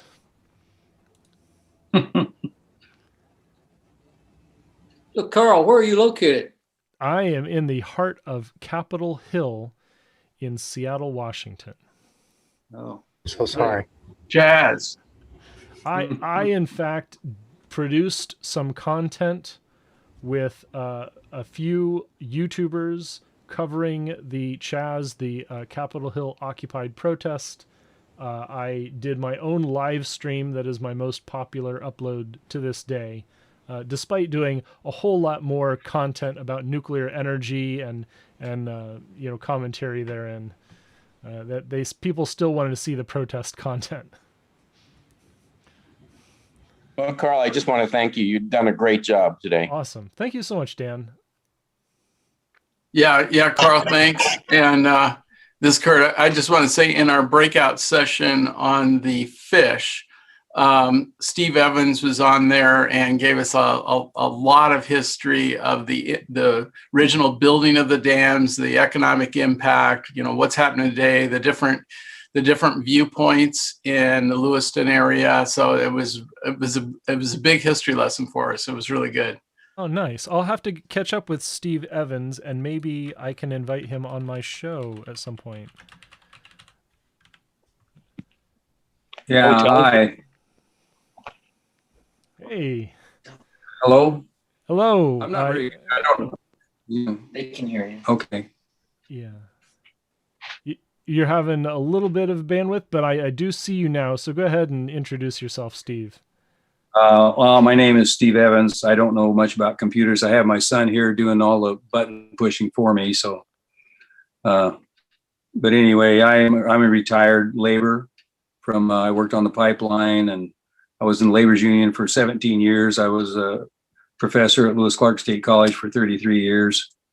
I taught history of American West, taught Native American history. I live on the Nez Perce Indian Reservation. I was raised on in Umatilla, on the Umatilla Indian Reservation in Eastern Oregon. So I've lived all my life in either in Umatilla Reservation or right nearby, or Nez Perce, or in Alaska. Steve, could I ask you a quick question? Sure. What do you think of Rep. Mike Simpson's infrastructure program for the Lewiston area?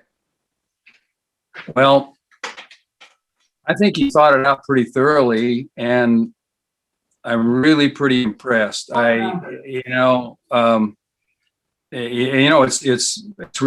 pretty open, it's pretty flexible, and I think that's the approach that somebody needed to do. He's provoked an awful lot of, letters to the editor. If you look at the Lewiston Morning Tribune every day, the letters to the editor are just flooding in. People totally opposed, people totally for it. It's really a flashpoint right now in the valley. I think it's gonna, the wheat's coming out of the shaft pretty fast. The chaff's coming out of the wheat pretty fast here. There are a lot of tired old ideas that are being kicked around, and I think they're getting disposed of pretty fast. Right. I understand that he's willing to address the smell from the mill and help the mill with their water structure out in the Clearwater. Also to help with transportation. I know the Region 2 area of Lewiston in the Idaho Department of Labor's category has been the poorest in the state for about 20 years. Yes. Well, as I mentioned in our little group, back when they originally brought in, I was a favor of those dams because there were a lot of promises made, and I was young and naive and thought, this sounds great. We're going to have barge transportation to Lewiston. We're going to be a seaport. And I envisioned, I know what a seaport looks like, but I've never seen an ocean going vessel yet in Lewiston. It's just, I think it's a Chamber of Commerce promotion. But the barge traffic's actually been going down here in recent years anyway. But there are people who are really married to the idea of it. And there are a lot of local farmers who rely on the commercial edge that the low barging prices give them. I have former students who are wheat farmers, and I get my horse feed from them. And so when I'm loading their hay on my wagon or my trailer to come home, he gives me his pitch on he needs those low barge prices. But of course, Simpson plan does make allowance for helping with the grain, and I think that's important that he do that. What my friend says, and I understand this because I taught Native American history, he says, yeah, I'll buy into the plan and the government will promise me everything, and then they'll take the barge traffic away, and then they'll forget their promise to me. And and what can I say? I taught Native American history. I can't say, oh, the federal government would never break a promise. Please. Yeah, just ask your Nez Perce folks up there, right? That's you're talking about my neighbors here. I mean, these farmers, big farmers and tribal people are my friends and neighbors. I co-wrote a book with Alan Pinkham, the former tribal chairman, about Lewis and Clark and the Nez Perce Indians. And there was quite a bit about fishing in the journals of Lewis and Clark. And what we kind of figured out was that the white guys didn't get it. They didn't understand the salmon or what it was all about, or they just didn't get it. So did you write that book with was it Dan Landine or Lundeen, somebody like that? You're right on the money there. Dan Landine and Alan Pinkham wrote a book called Salmon and His People. Well, I took Alan away from Dan, and Alan and I wrote a book on Lewis and Clark and the Nez Perces. And we published it in 2013. Mm-hmm.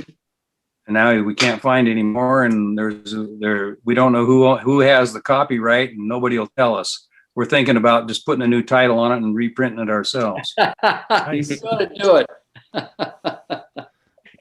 Well, I don't know if this is important information or not, but I live here in Southern Oregon, and there's been talking about the Klamath dams, the dams on the Klamath River for decades. And, right. We have farming interests, we have native interests, we have environmental interests, and it's taken, a long, long time, but they've come together, and it sounds like it's going to move ahead over the next few years. So, just keep talking and just keep pulling the people together, and something will come of it. Well, that's the angle that Alan's always taken. His dad had a vision of new people in Idaho, in the West, and it was really a beautiful vision of shared values. And that's always been Alan's. He works on me continuously, and he worked on my drafts continuously to, hedge in his value system, his respect for the natural environment. And, and he says to me things like, well, I'm telling him about the salmon count, and he's telling me, well, if you're counting them, there's not enough. I go, what? And he said, we never counted them because we had enough for everybody. So why are you counting them? If you're counting them, there's not enough. And he's right. But he does it in a really nice way that finally wins you over. And I wasn't too hard to win over, but anyway, he's 82 years old right now, and he's still really busy, in his own way, speaking and doing little stints here and there where he can.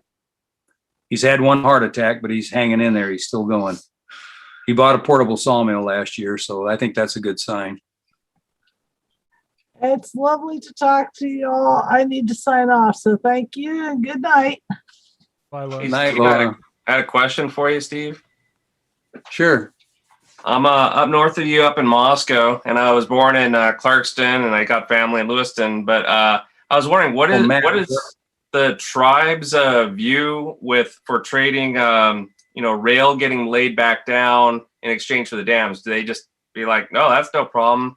Or are they also, I don't know, not in favor of rail getting laid back down up there? Like, I know Craigmont got pulled. Well, of course, I can't speak for the tribe at all, but I do have a lot of friends and neighbors that I do discuss it with who are tribal members. And they, in general, whatever it takes to bring the wild fish back, they're in favor of. But their primary motive, is different than the white culture, which seems to put the dollar, above everything. There are people here who go to the sweat house and who sing their salmon songs in their religious services, and they're all about the life of the salmon and their lives intertwined. And the dollar isn't a big issue for them. You can't put it. They refuse to put a price on it. I mean, they just won't even talk about it. It's not in the vocabulary, not in the discussion. And it reminds me of Chief Tommy Thompson down at Celilo. He was approached by some fast talking guys from the federal government wearing nice suits.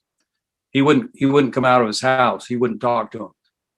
They finally had to write a check and leave it for the Warm Springs people and the Salilo people. He died, but he would not cash his check, and he refused to discuss giving up what that had been promised them, which is the usual and accustomed fishing at Salilo. And I was very privileged to be there as a 6-year-old and camped at Salilo and saw the salmon, coming up like our herd through the white water and churning the water. And so I haven't forgotten it. I can't even stand to go to Salilo Park and picnic. They ruined a perfectly good fishing spot. Every time I drive through there with like Bob Chenoweth, who you might know, retired from the Nez Perce Museum down there, we'd stop a bit and just kind of talk about that. So yeah. I know Mr. and Mrs. Chenoweth for a long time. They're really good people. Steve, I'm wondering, Yes. I know that we're talking a lot about salmon, and of course that is this room, but I'm just curious, because you have so many friends and neighbors that are members of the tribe, have you heard them, have you heard them discussing much about the fact that if the dams were to be removed, that there's a lot of ancestral land that would then be uncovered from all of the water that has been over them for so long? Has there been any discussion that you've heard about that? I've been hearing about this since they put a big chunk of plastic over the Marms archaeological site. Richard Doherty was a really good friend of the Palouse people and of the lower Snake River Nez Perces. And of course, he was the head of the archaeology at WSU for a long time. He did a fast and furious archaeological study there. And maybe, as many of you know, that was and remains the largest, major, and oldest evidence of human occupation in North America. It dates back, they're talking 12 and 13,000 years.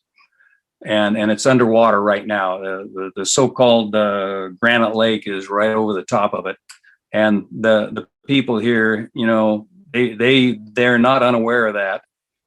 And they're not unaware that there's not even a mythology about them coming into this country. I mean, you ask them how long they've been here, and the answer is always the same. We've been here forever.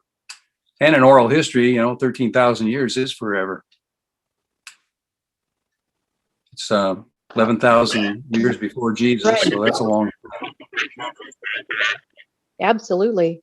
Have you heard any discussion about the grounds that would be uncovered from the water, though? Because the water level is going to significantly drop. Have they discussed? It's going to drop.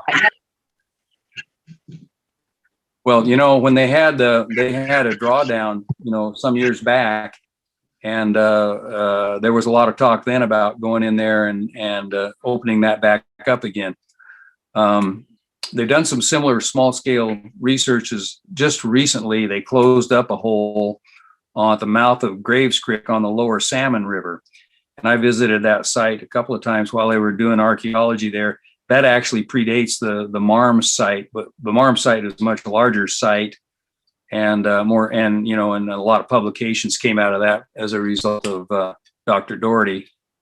But yeah, there's some really, hey, maybe this Jamie Pinkham, who is the nephew of my co-author, is recently named some kind of a big honcho in the Corps of Engineers.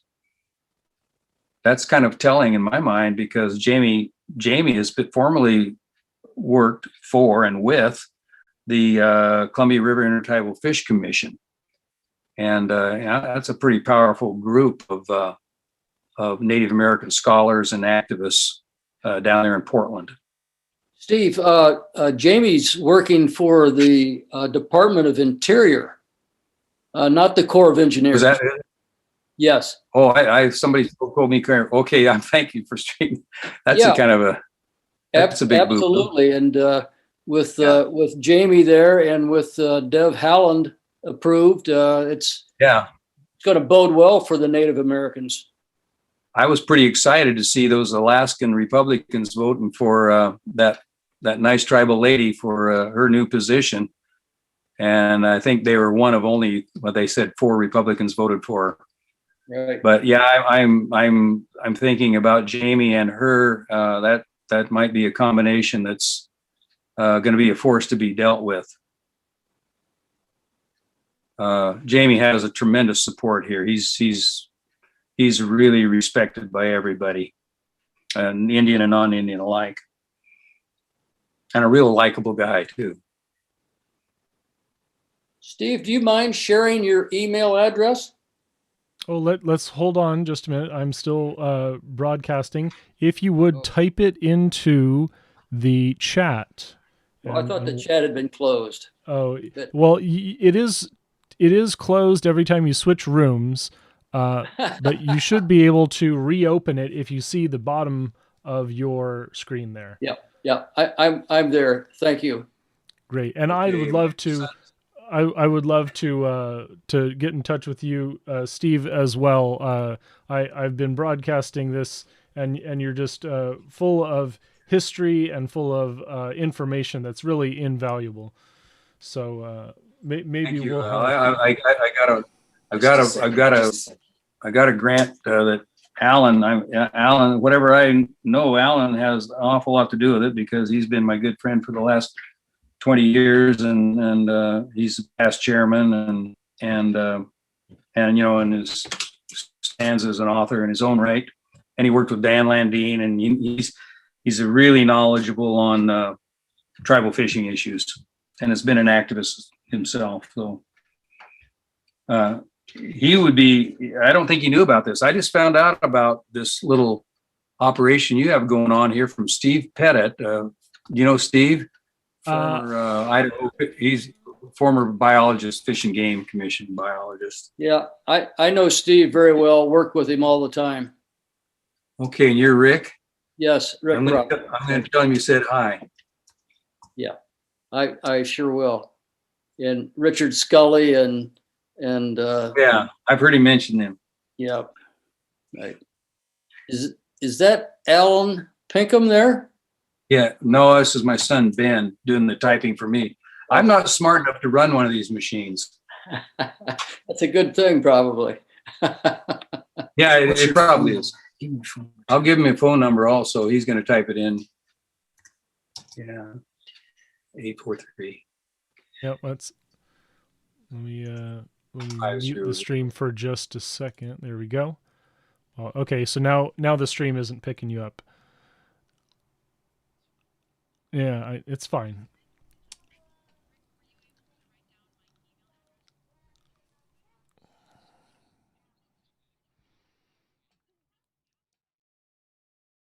Great.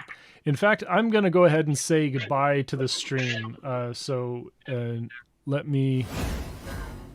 Oh, I'm looking at the wrong camera. Yeah. Let me just do this the easy way.